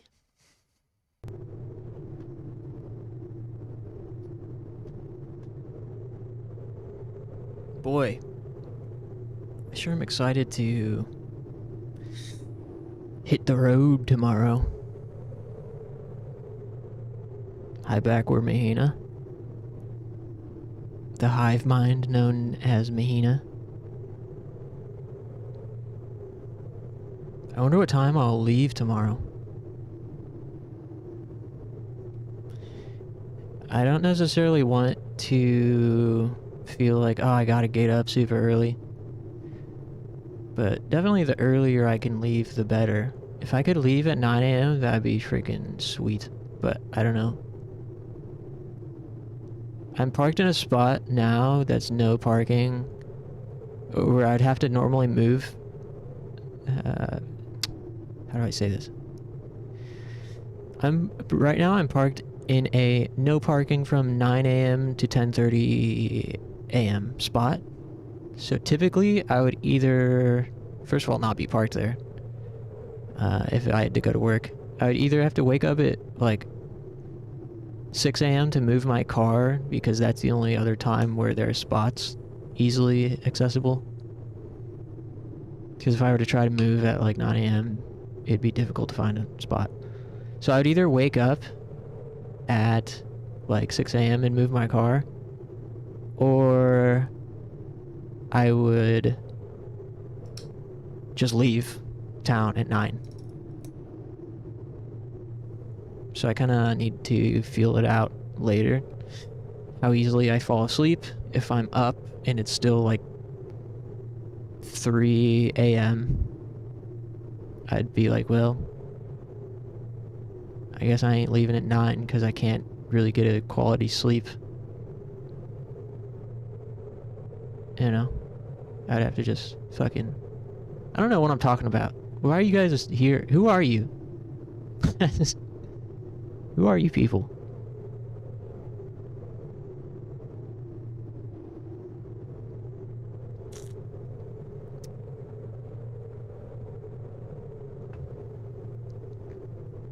You said we're back?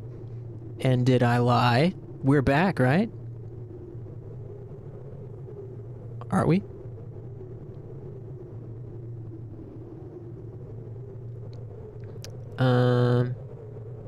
I need to fix my diet too. If I could just say while I'm thinking about words, while I have words on my mind, I need to fix my diet somehow. I really need to change something. I don't know how. I feel like I'm not gonna be able to substantially improve my diet until I live in a different apartment.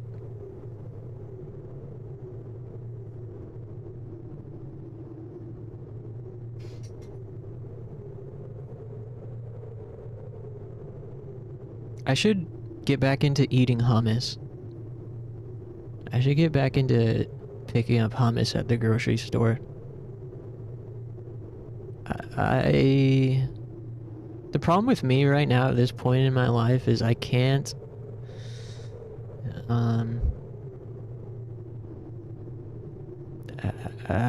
I've developed an issue where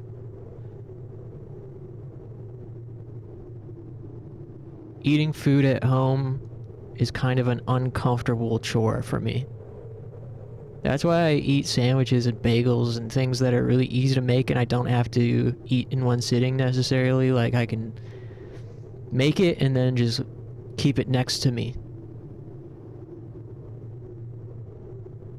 And sort of passively eat it, or, you know, when I'm starving, it's like, oh, it's right here. Hummus is good for that too. It's like very low commitment. I can just like take it out of the fridge and keep it next to me. Things I don't necessarily have to put any effort into crafting and don't have to eat while it's hot. I don't really know what other foods there are like that aside from like fruit, I guess. Like soups?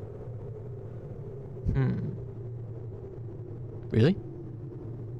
I've never thought about cold soups. Meat stir fry? Is room temperature soup okay?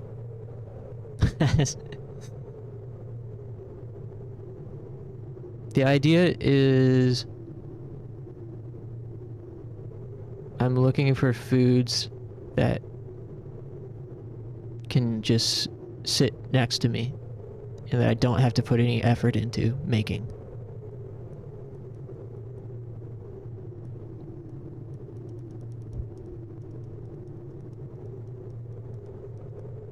And things that don't have to be eaten while hot.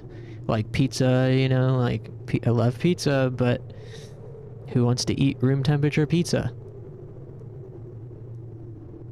So, like, I could easily enough make a frozen pizza, but then, you know, I also can't eat it cold. Like, I guess you could, but that's not very yummy at all. Not that it has to be yummy, but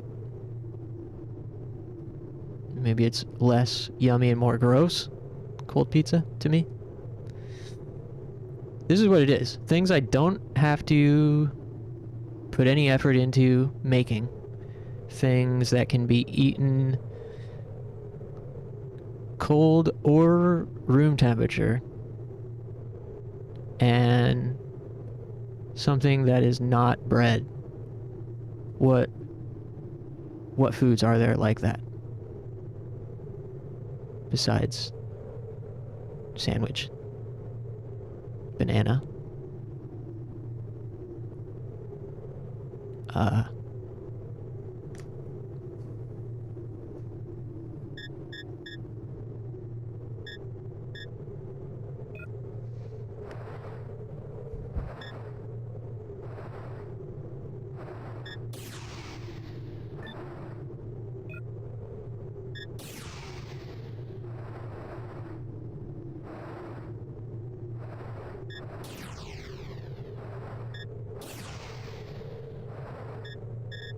I've shot so many of these things and only one ever dropped loot.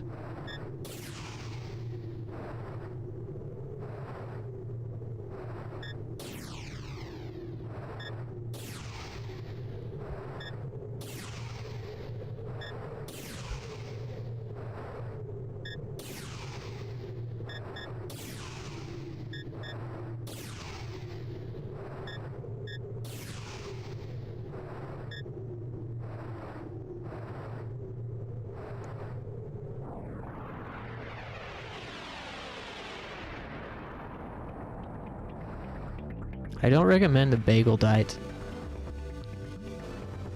I have to say.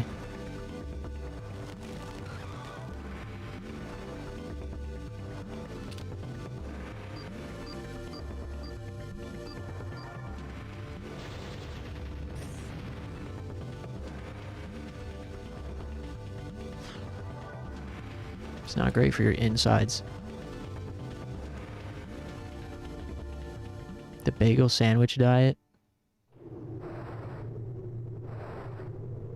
It's not a life I would wish on my worst enemy.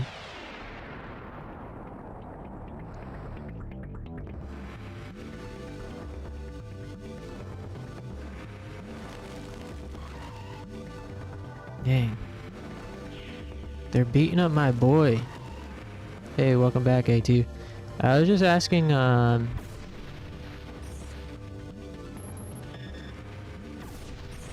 I need assistance with my diet.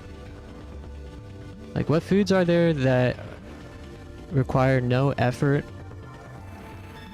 and can be eaten cold or room temperature, don't involve bread, and aren't just like carrots? Is there anything?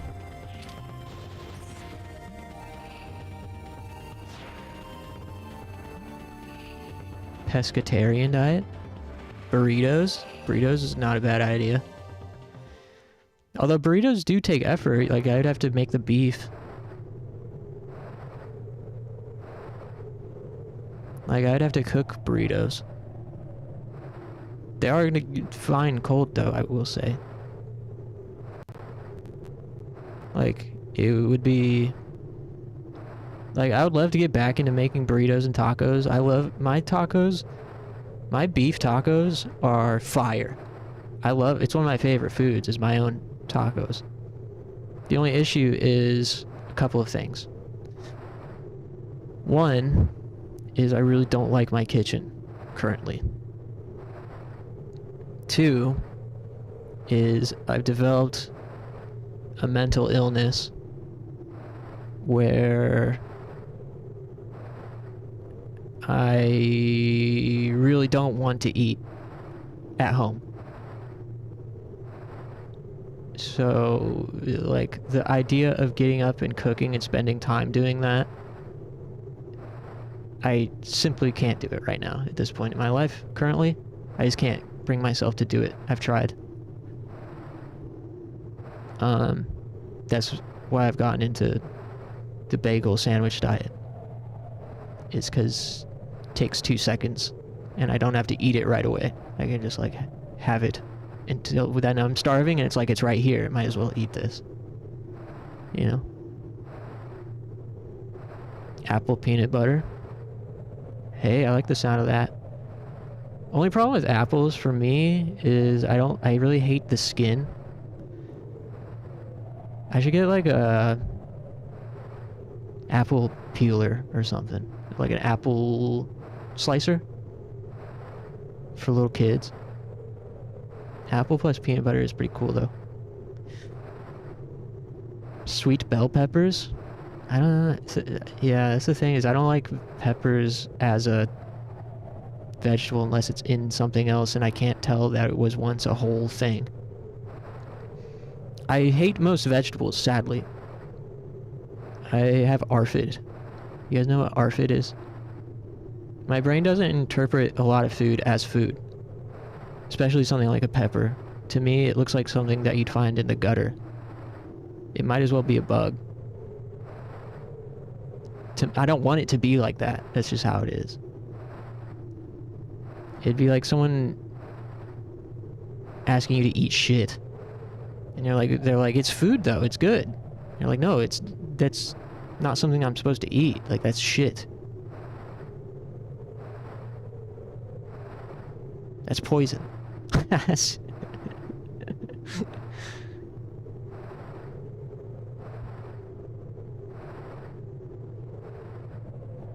But like, of course, peppers in a sauce. I love it. Like like butter chicken has so much stuff in it that I wouldn't eat if I knew it was there or if it was sliced or diced. But butter chicken is one of my favorite foods ever. Just because it's a sauce and I don't necessarily know. My brain isn't interpreting it as the parts that it once was. Hey, I was going to Google, what is pescatarian diet? Pescatarian diet. Seafood? Yeah, I don't like seafood. And I love meat. I would never be able to give up meat. Beef. The only seafood I like is salmon.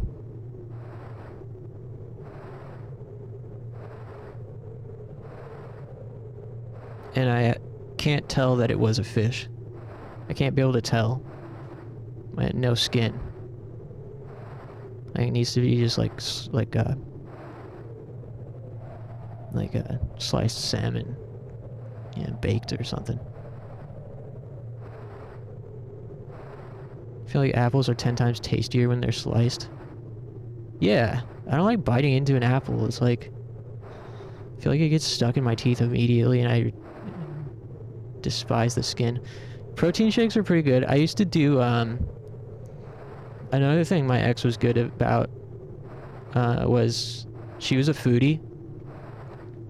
And she had a lot of patience and understanding about my, debility.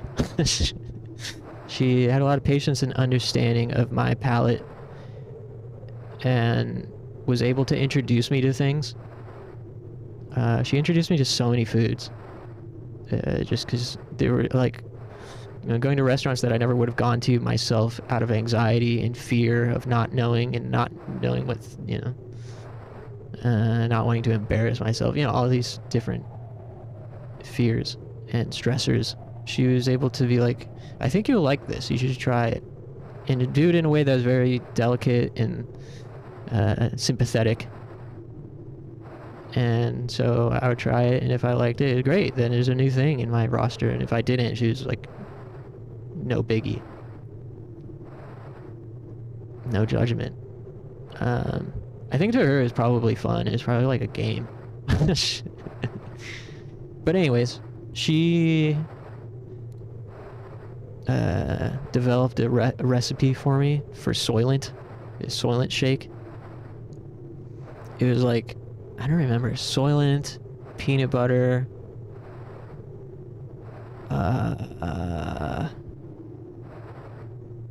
oats. Soylent, peanut butter, oats, and maybe some other stuff I'm forgetting. Bananas, yeah, put some bananas in there. And those were really yummy. And I used to make those frequently until I couldn't afford Soylent anymore because I lost my EBT card. Soylent's so fucking expensive.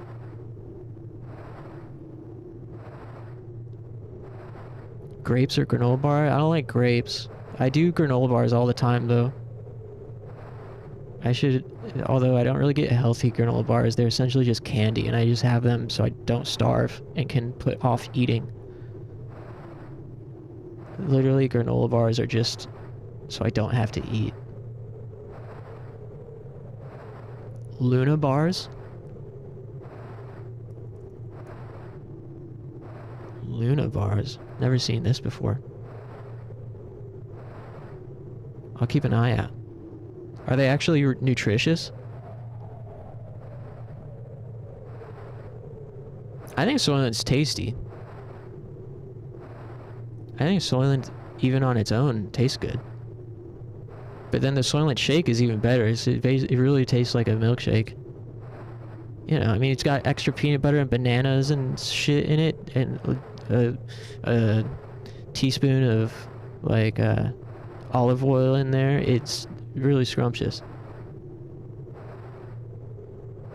But yeah, I just can't afford it. And it also does, yeah, I don't know. I can't afford it. No, soy? Oh.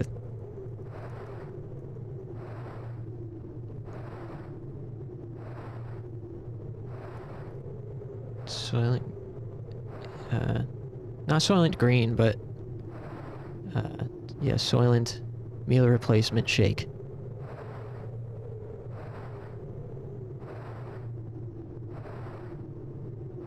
When I had an EBT card, I was able to I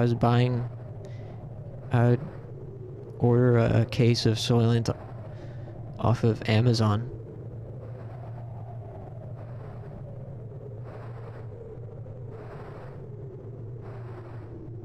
Soylent Green.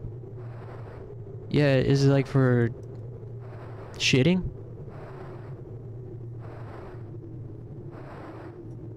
Wait.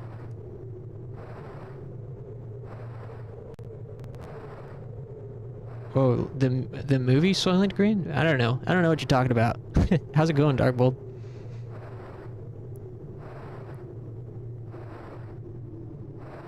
How's your night going? Cereal and milk?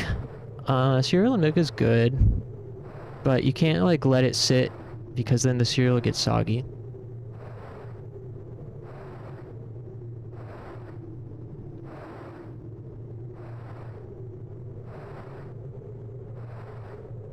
Like if I make a bowl of cereal and milk, it's like, oh, I have to eat this now. The idea is I prepare it and then don't have to eat it right away.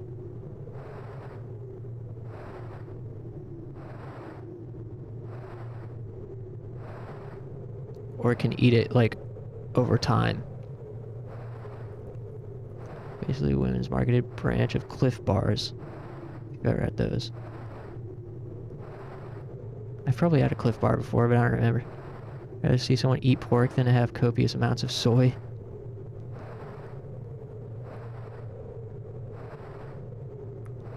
You can also do fruits, yogurt, protein powder for a healthy option. Yeah. The only fruits I can do are bananas, apples, and watermelon.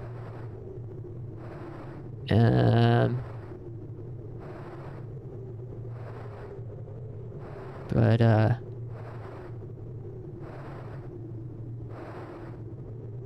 then I'm like, well, what's a banana a day really do for you? Is it really like better than what I'm doing now? I don't know. Like adding one banana into my rotation, does it really make that much of a difference? Feels like the answer is no. Could be wrong. Especially when I'm already getting such little nutritional value out of my diet. I guess a banana a day could go a long way.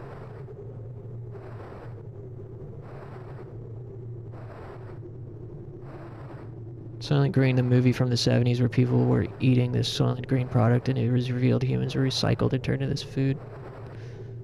Oh. Yeah, I haven't seen that. I've heard of it though, now that you mention it. I don't know what your current diet is. My current diet is like either bagel or oatmeal for breakfast. Lunch is either like frozen pizza or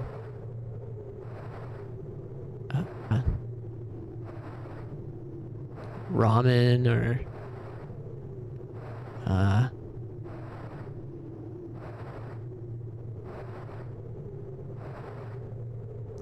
some other thing of equally trash taste.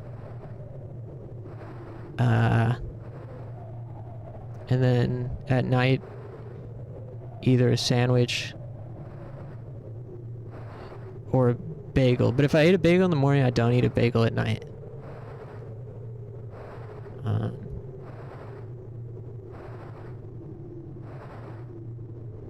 And then like granola bars and peanuts throughout the day.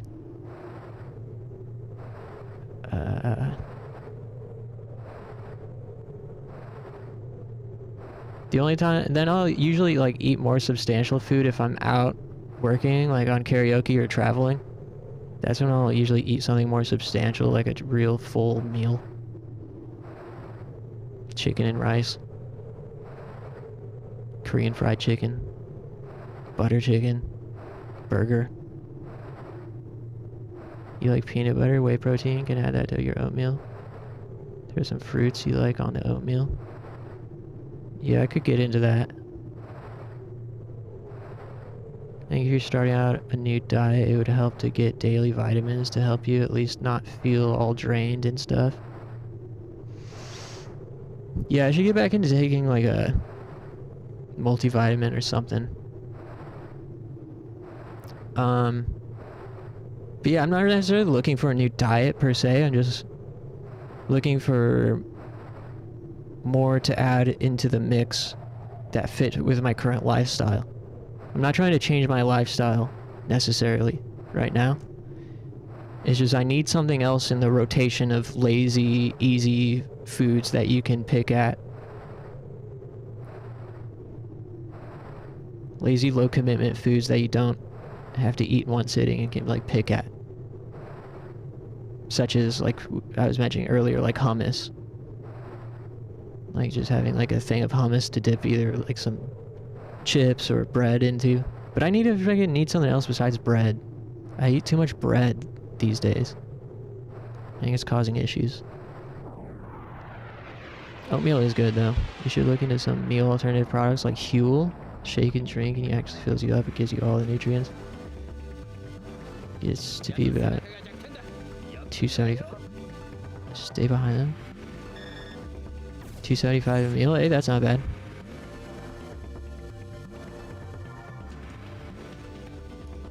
Ooh. Oh, I'm in front of him. My bad. He said stay behind him.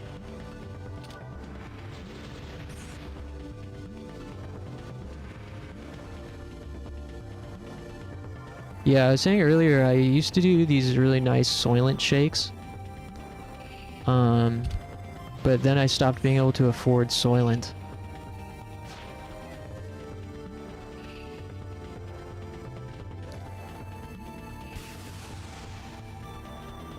Or at least can't afford the amount you need to buy up front to make it affordable. You know what I mean? Like, I can't really drop 40 bucks on... How much is Soylent at this point? And how much is Huel? Let me see.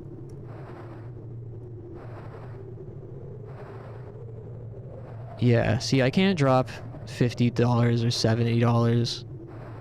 Huel, at least on their website.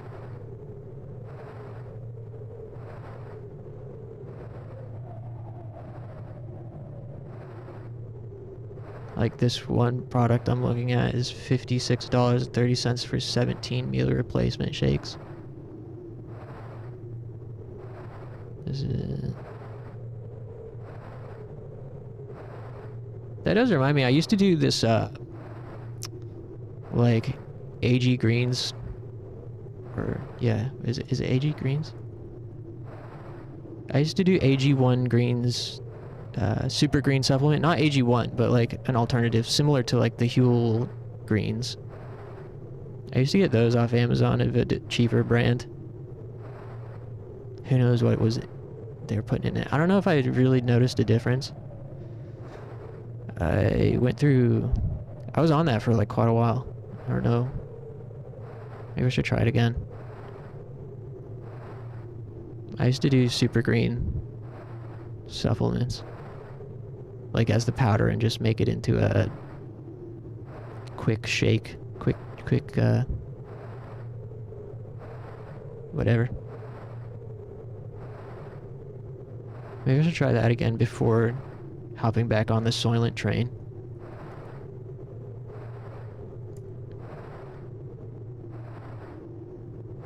Soylent right now is $50 for 12.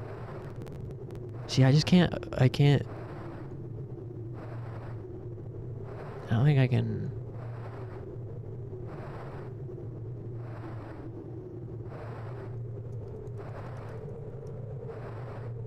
That comes out to roughly $4 per drink. Yeah, I just can't afford that. When I had EBT, when I was on freaking food stamps, I could.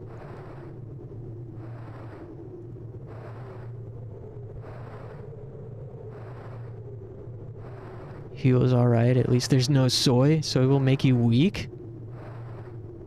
I can't tell if you're doing a bit.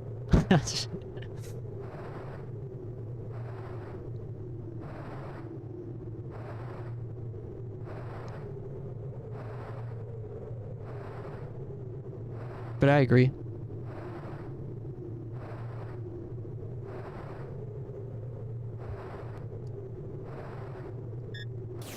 I will link you a video for an easy recipe on the Discord. Cool. Hit me up. Thanks for the brainstorming session, everyone. Sorry I'm not playing the game.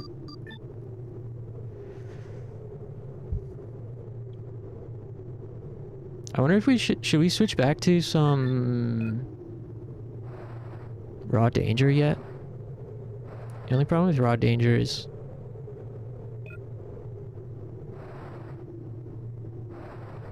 it takes a little bit more concentration. Do you like pasta? I do. I do like pasta. I like pasta, but I'm not in a position to make it at home right now.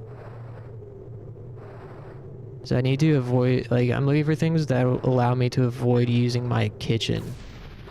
Aside from, like, you know, I don't know. I don't want to have to cook anything on the stove. See the conundrum? It's like a difficult puzzle to solve if I'm taking away all these variables.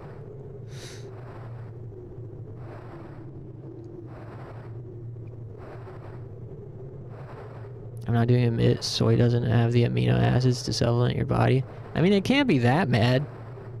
It's not like your diet is only soy if you're drinking Soylent.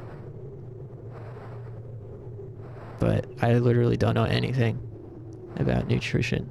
I'm the last person that should have any opinion on nutrition.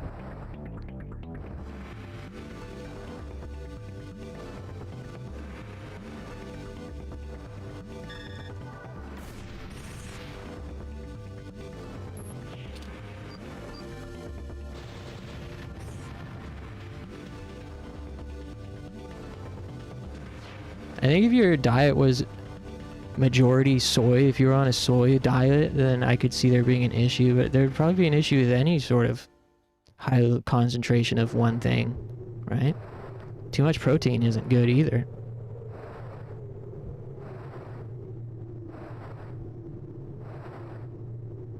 But,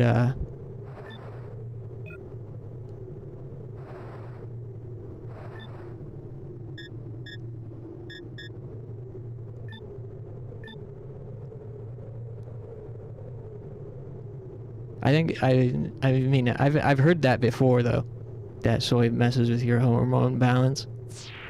But hell if I know.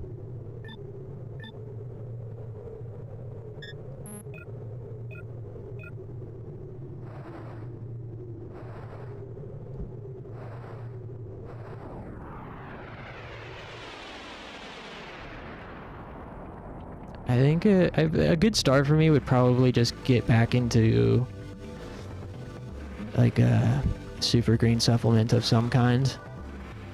That'd probably be a worthwhile investment.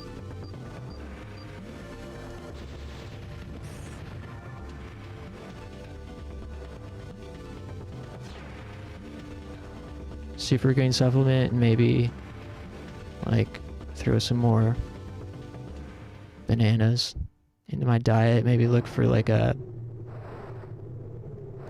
apple slicer.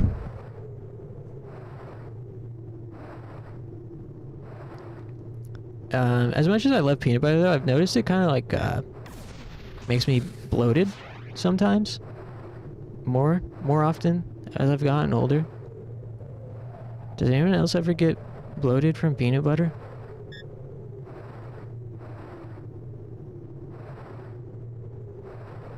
I'm not even talking like large quantities of it.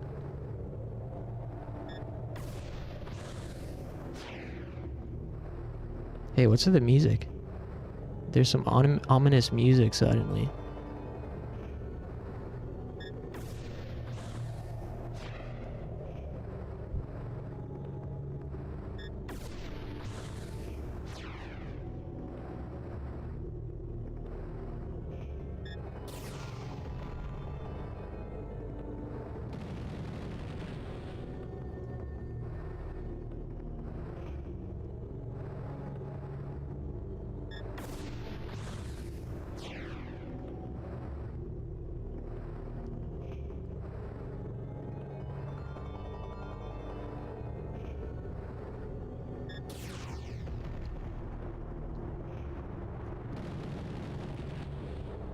Uh-oh.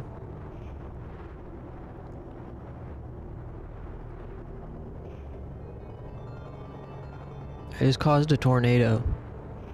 It's heading right for it. 砂が吹き飛ばされていく。ここの遺跡を越えれば砂漠も終わり。あとは地下をまっすぐ飛ぶだけだ。気楽に行こうぜ。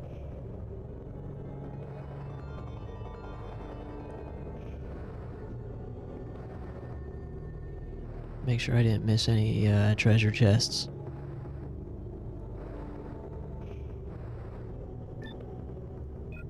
It's cool that this game is so short. It's only like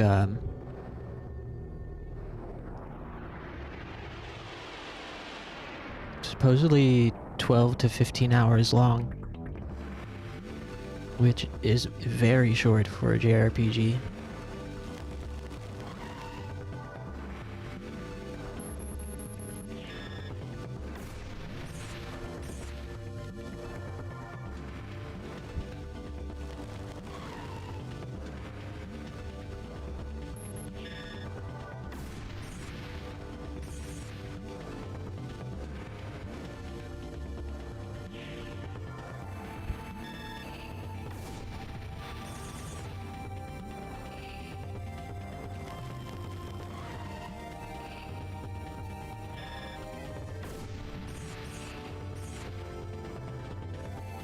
Oops. Get back over here. Oh, no.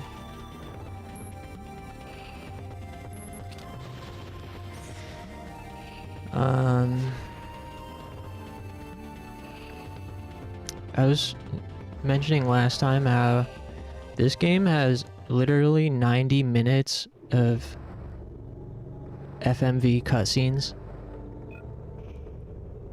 across 4 discs, and it's a 15-hour long game.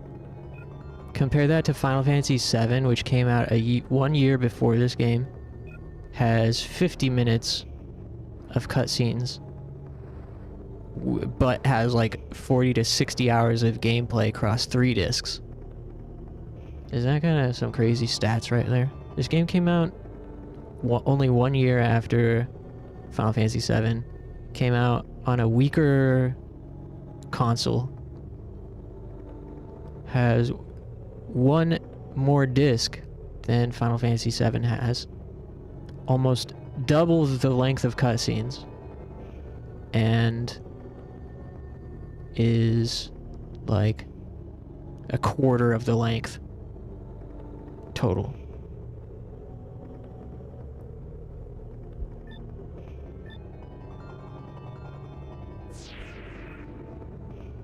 I feel so tempted to call out, but I'm dedicated to just calling out April 1st when Savage drops.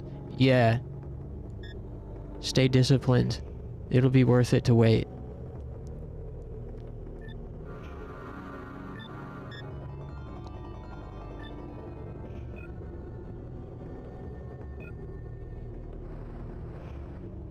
Just double checking that I didn't miss any treasure chests before we advance into the ruins. Looks like we got all of them.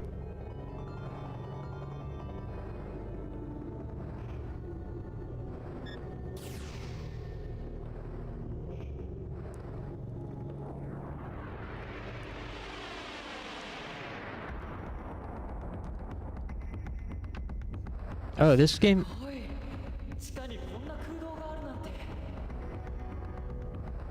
なんだ、この青いやつは。廃種？おかしいな。この規模の遺跡ならもっとまともなやつがいるはずだ。まあいい。さっさと片付けて先を急ごうぜ。 Uh-oh. Boss fight? Hmm? Hey, how do I damage this guy?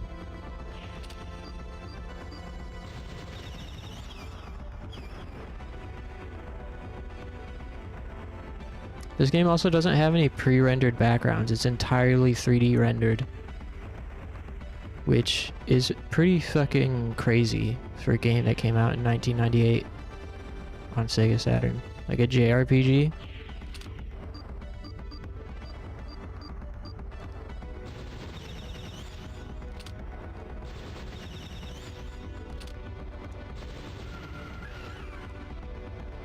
I should have used my blast attack. Watch this. Berserk chain laser. Watch me nuke these motherfuckers.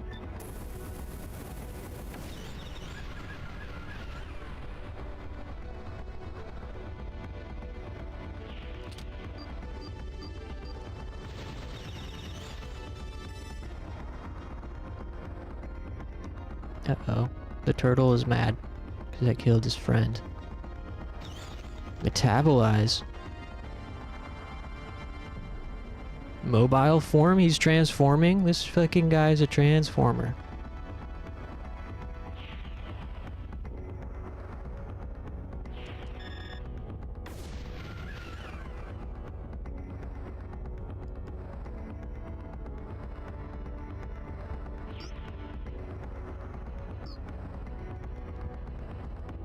No!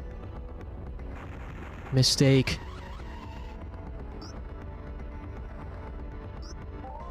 Holy Sphere, scorching sphere of fire. Phantom Slasher, Blades of Wind. Whoa. I want to know what the Phantom Slasher does. I don't know how you're supposed to know, like...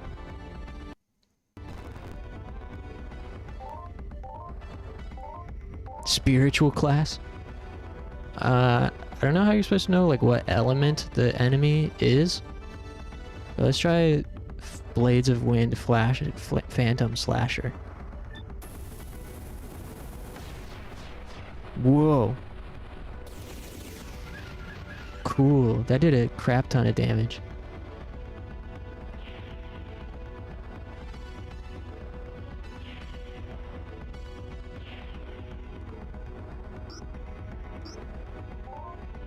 Now let's try Holy Sphere. Whoa, now that's a fucking nuke. Uh-oh. Uh-oh. Cave in?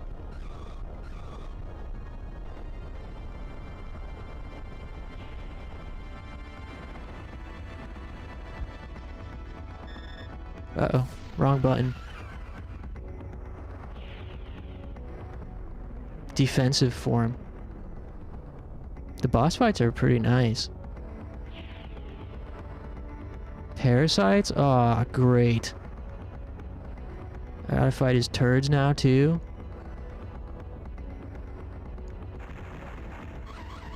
Ah, we gotta heal. Give me back... Item list. Blast chip. Single detonation. Is that like a... Must be a like an attack consumable. Let's do elixir miner.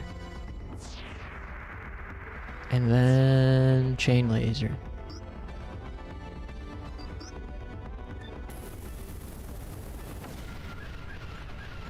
right arm paralyzed.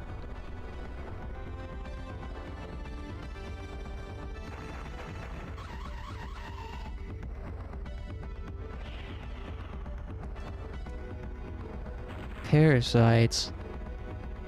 Hey. Do another chain laser. Yeah. Cool. Uh-oh.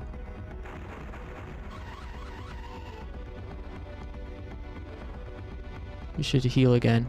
Mobile form.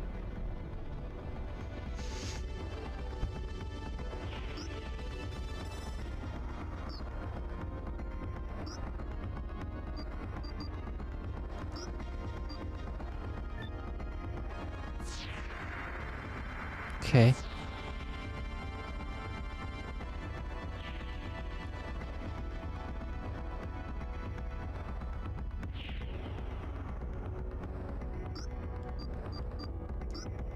Chain laser. Damn, maybe I should have saved that until he called his buddies.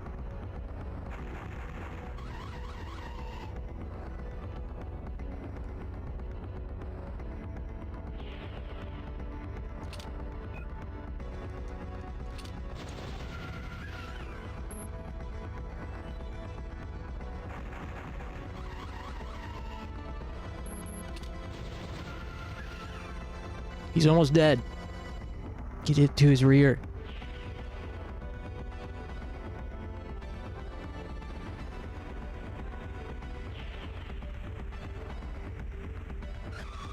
I wonder if you get a shield spell for situations like that where you can't avoid damage.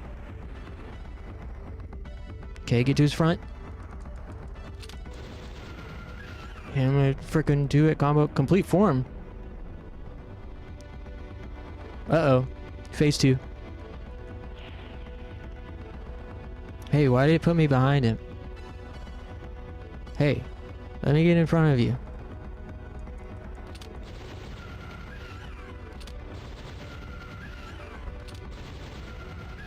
Nice. Now get behind him again. Oh, rain of spears. Uh-oh. Holy crud. Get to his ass. Get back to his ass.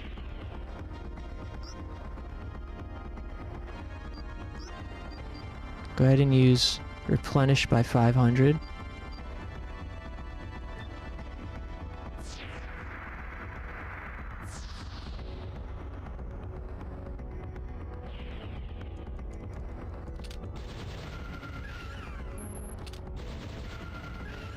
Now get around.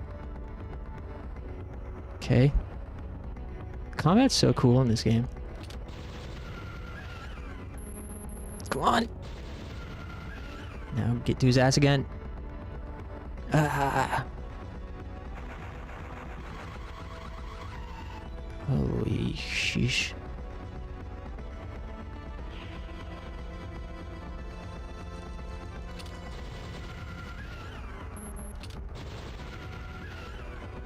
Come on, he's got 1.5 health bars left. We're about to take more damage. Crud. All good.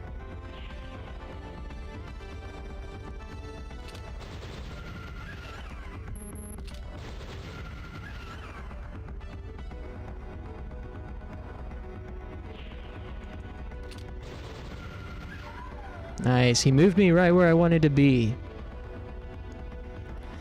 The combat might not be like kind of something you have to play to fully feel.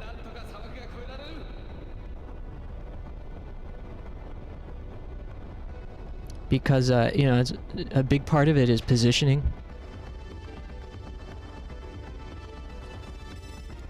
And oftentimes you're moved against your will.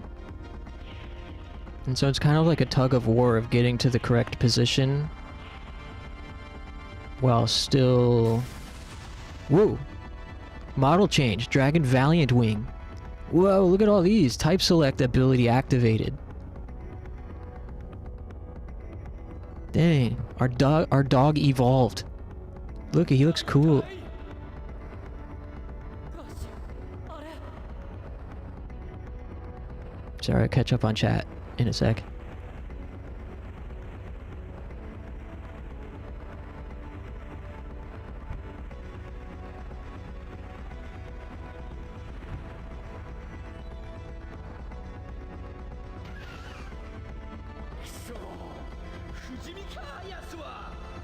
Ain't no way there's another phase.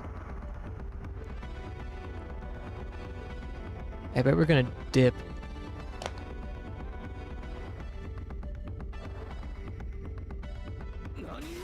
Nani? Whoa!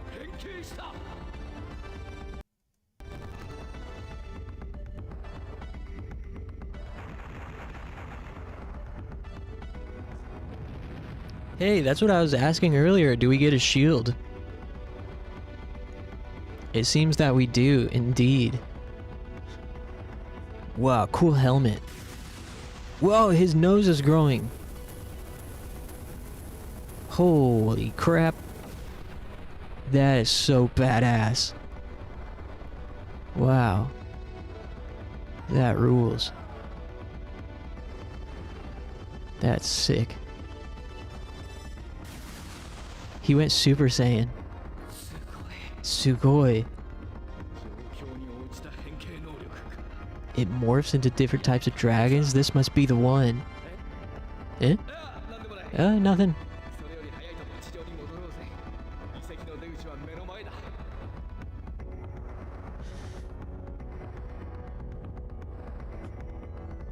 Wow, cool.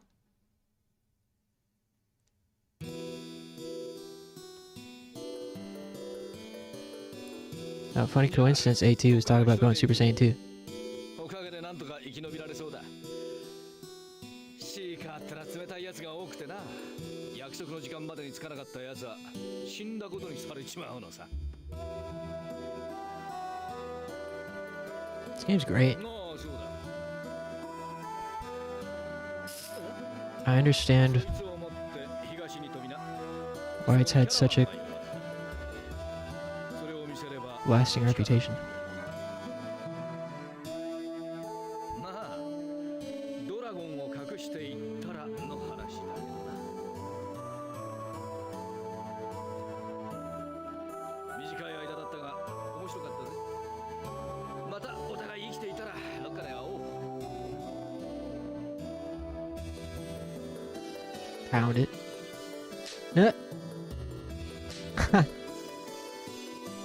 Yeah, bros for life.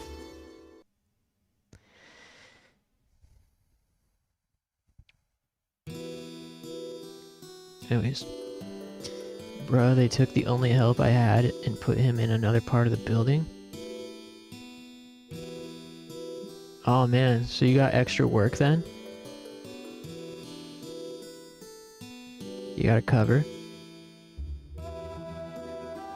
Complete form 3, juggling back form 3, rock form. Yeah, so that's the thing with this game is not change settings.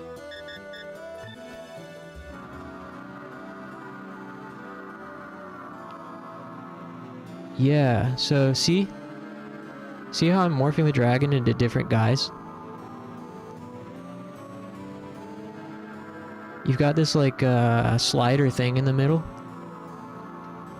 That little icon near the top that I'm wiggling around. That changes the guy's stats. And his appearance. And changes the abilities you have access to. Which is cool. I have to say I'm very slightly disappointed that you have everything already. I would have liked to have to unlock these other forms. But you can like make the stats like a fucking color gradient. See how the topic it says defense? Now you can do an attack one, an agility one. I don't know what agility does. Spiritual. Miracle spiritual dragon. Lyrical miracle spiritual. He's a rap god. Which one looks the coolest? This one looks pretty cool. I like that one. I think this one looks the dopest because it's got the long ass beak. Literally just me and my manager. Wow, what a pain.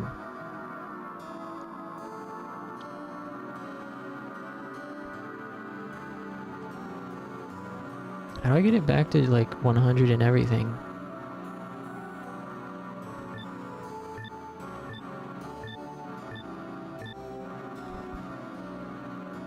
Oh, you can rotate him. Whoa, sweet sword head. So, if I were to go to Berserk list,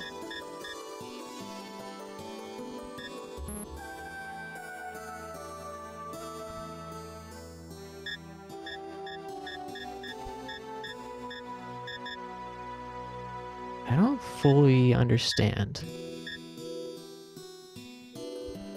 how this works.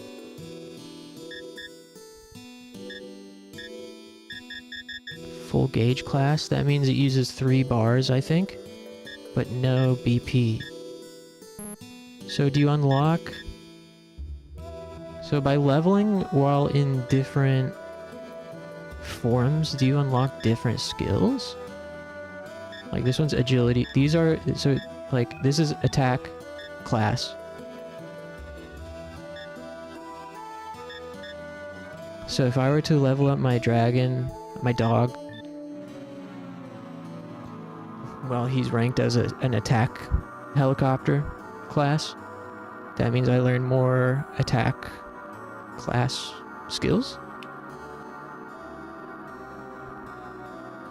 I have some research to do.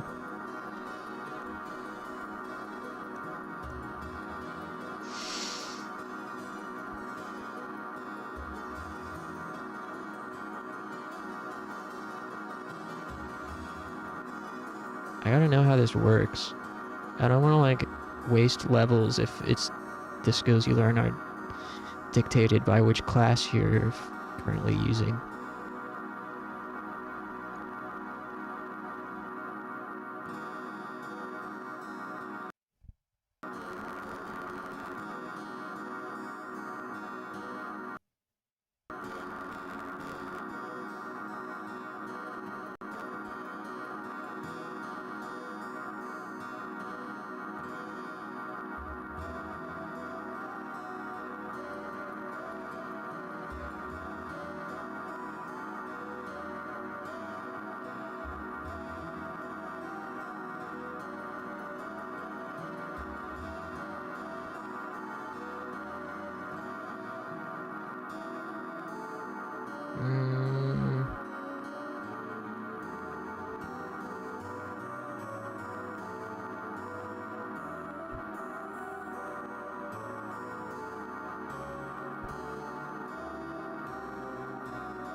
Sorry, now I'm reading a guide.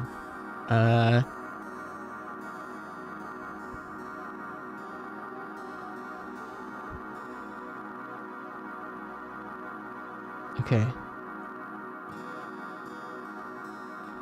Select dragon type. The screen is available once you have the dragon, but you can only change dragon's class after it evolves in the Valiant Wing, section 2.09 on different classes. Okay. 2.09.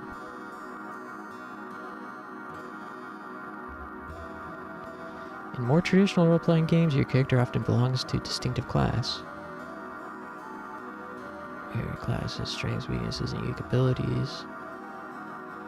Dragon is not confined to a single class level game. You can change class at will, even during battle. You can change his class during battle. 5 different classes, in addition to normal class. Sometimes type is changed through select dragon type. On that screen, you can change your class by moving the cursor. Allocate skill points.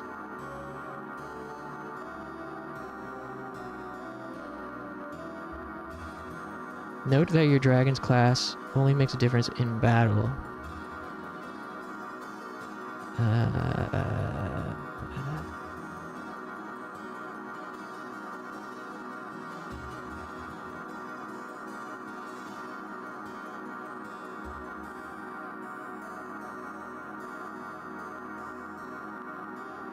Yeah, well, when you go up a level playing with a given class, you'll generally learn new berserk techniques from its category rather than the others. But you don't have to be a given class of dragon to use the berserk techniques from that class's category.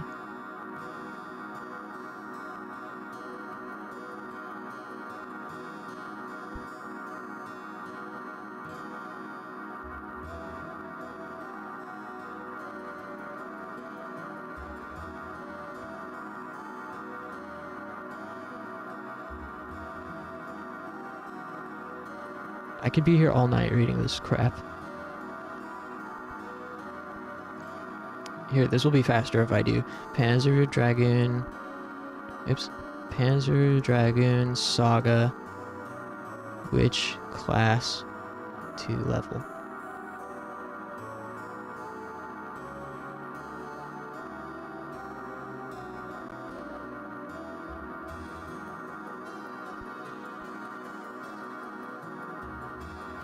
Generally,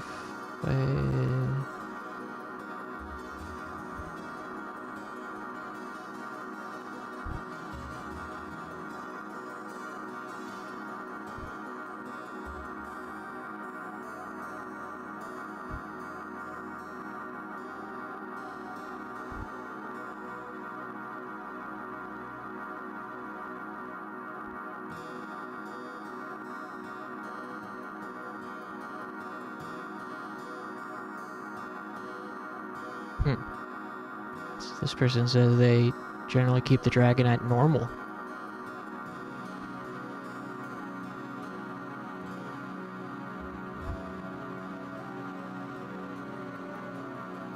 I wonder what agility is for.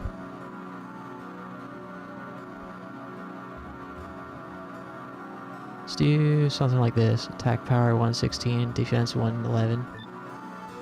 I wonder what agility must be the rate at which your gauge fills up. That's pretty important.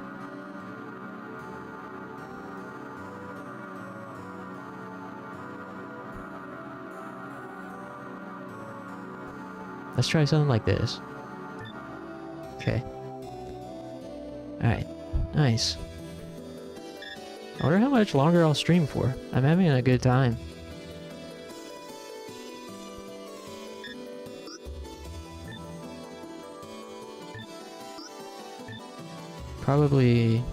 I'll probably cut stream by midnight my time, so in about half an hour.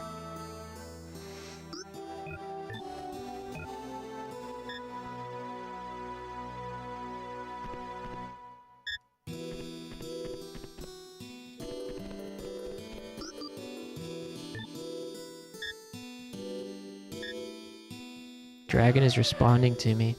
Is this how it feels to form a bond? Edge doesn't know what it's like to form a bond. Hey buddy, watch where your poker is. Watch what you're doing with that poker. He's moving me. I didn't move myself, he moved me with his beak. Hey, watch what you're doing with that thing, man. Good Miku Jr. Hey! Whoa! Smile, ignore, pet. Yo, you can pet the dog in Panzer Dragoon Saga. Dude, pet the dog. I think he's happy. Yay. Good boy. Good Miku Jr. Oh. He looks healthy today. That's awesome. This game rules.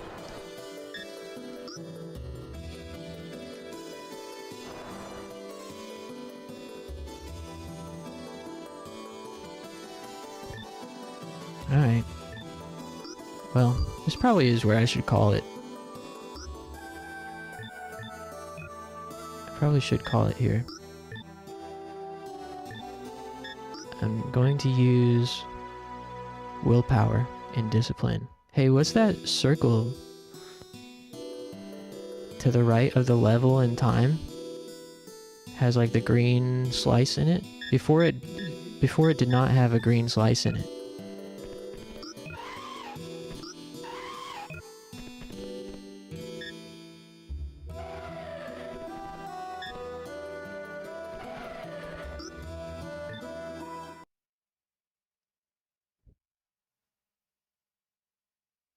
Cool. Camp Caravan, is that where we go to next? Completion percent? That's what my first kind of suspicion was.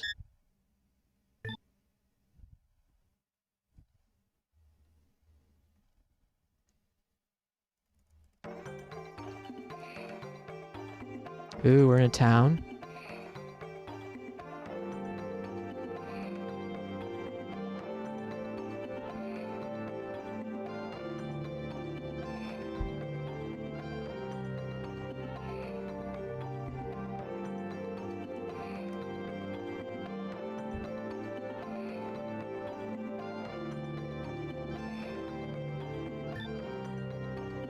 Oh, laser rank. Yeah, it's laser rank. What is laser rank?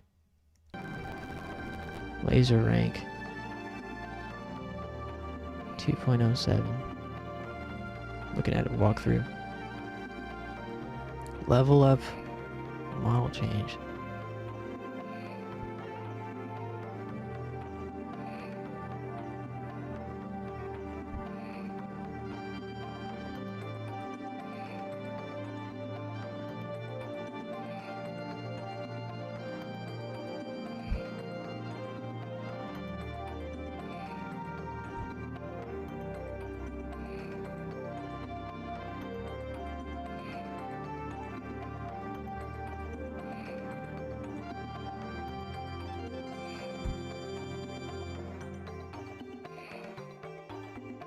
With a model rank, the dragon's form visibly changes, but more importantly, its laser rank goes up.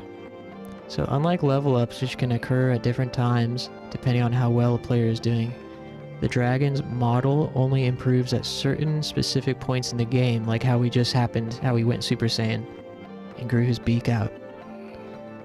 The model change, the dragon's form visibly changes, but more importantly, its laser rank goes up. With a higher laser rank, not only does your dragon fire more lasers in battle, it can break certain objects in flight areas which are previously could not. Oh, so remember those fish? At the beginning of the game, I was like, dang, how many these fish are invincible? I kept shooting the fish with my dragon and they would not die. That is so crazy. The fucking dragon can destroy these gigantic monsters, but can't fucking make a fish do anything besides flinch out the water. Keep on swimming. When trying to break some objects, you'll be greeted by a circular symbol split into 6 segments. Some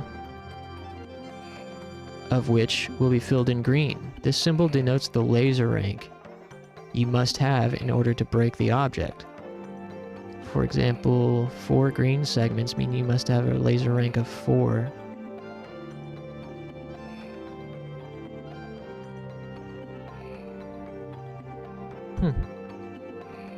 Naming and looking after the dragon.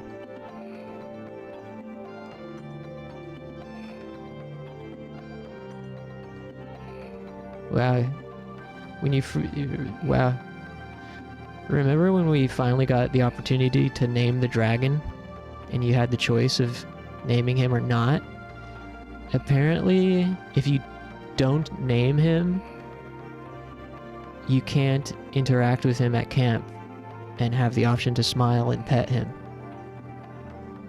When you examine him after his names, you'll be given 3 options how to treat him. Pet is the choice that yields the best results, but you can only do this once each time you visit the camp. Cannot interact with the dragon at night either. So if you arrive at your camp during the night, you should make use of the wait until morning feature.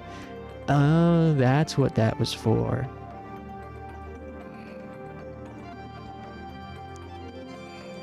If you pet the dragon enough, over the course of the game, he will eventually learn the hidden Astral Phantom's extra class Berserk technique. Damn. We better keep petting this boy. Just petting him once each time you go to the camp should be sufficient if you visit it regularly. The kindness of the dragon also constitutes your final spiritual closeness points. Cool. This game's awesome. Alright. This game's awesome, but I think we'll have to pick up from here next time. This fucking sad sap sitting on the ground, huffing and puffing. I'm excited to explore some more towns and stuff. There's definitely more towns. I think there are towns and not just like campsites. Eventually. And there's like side quests and crap.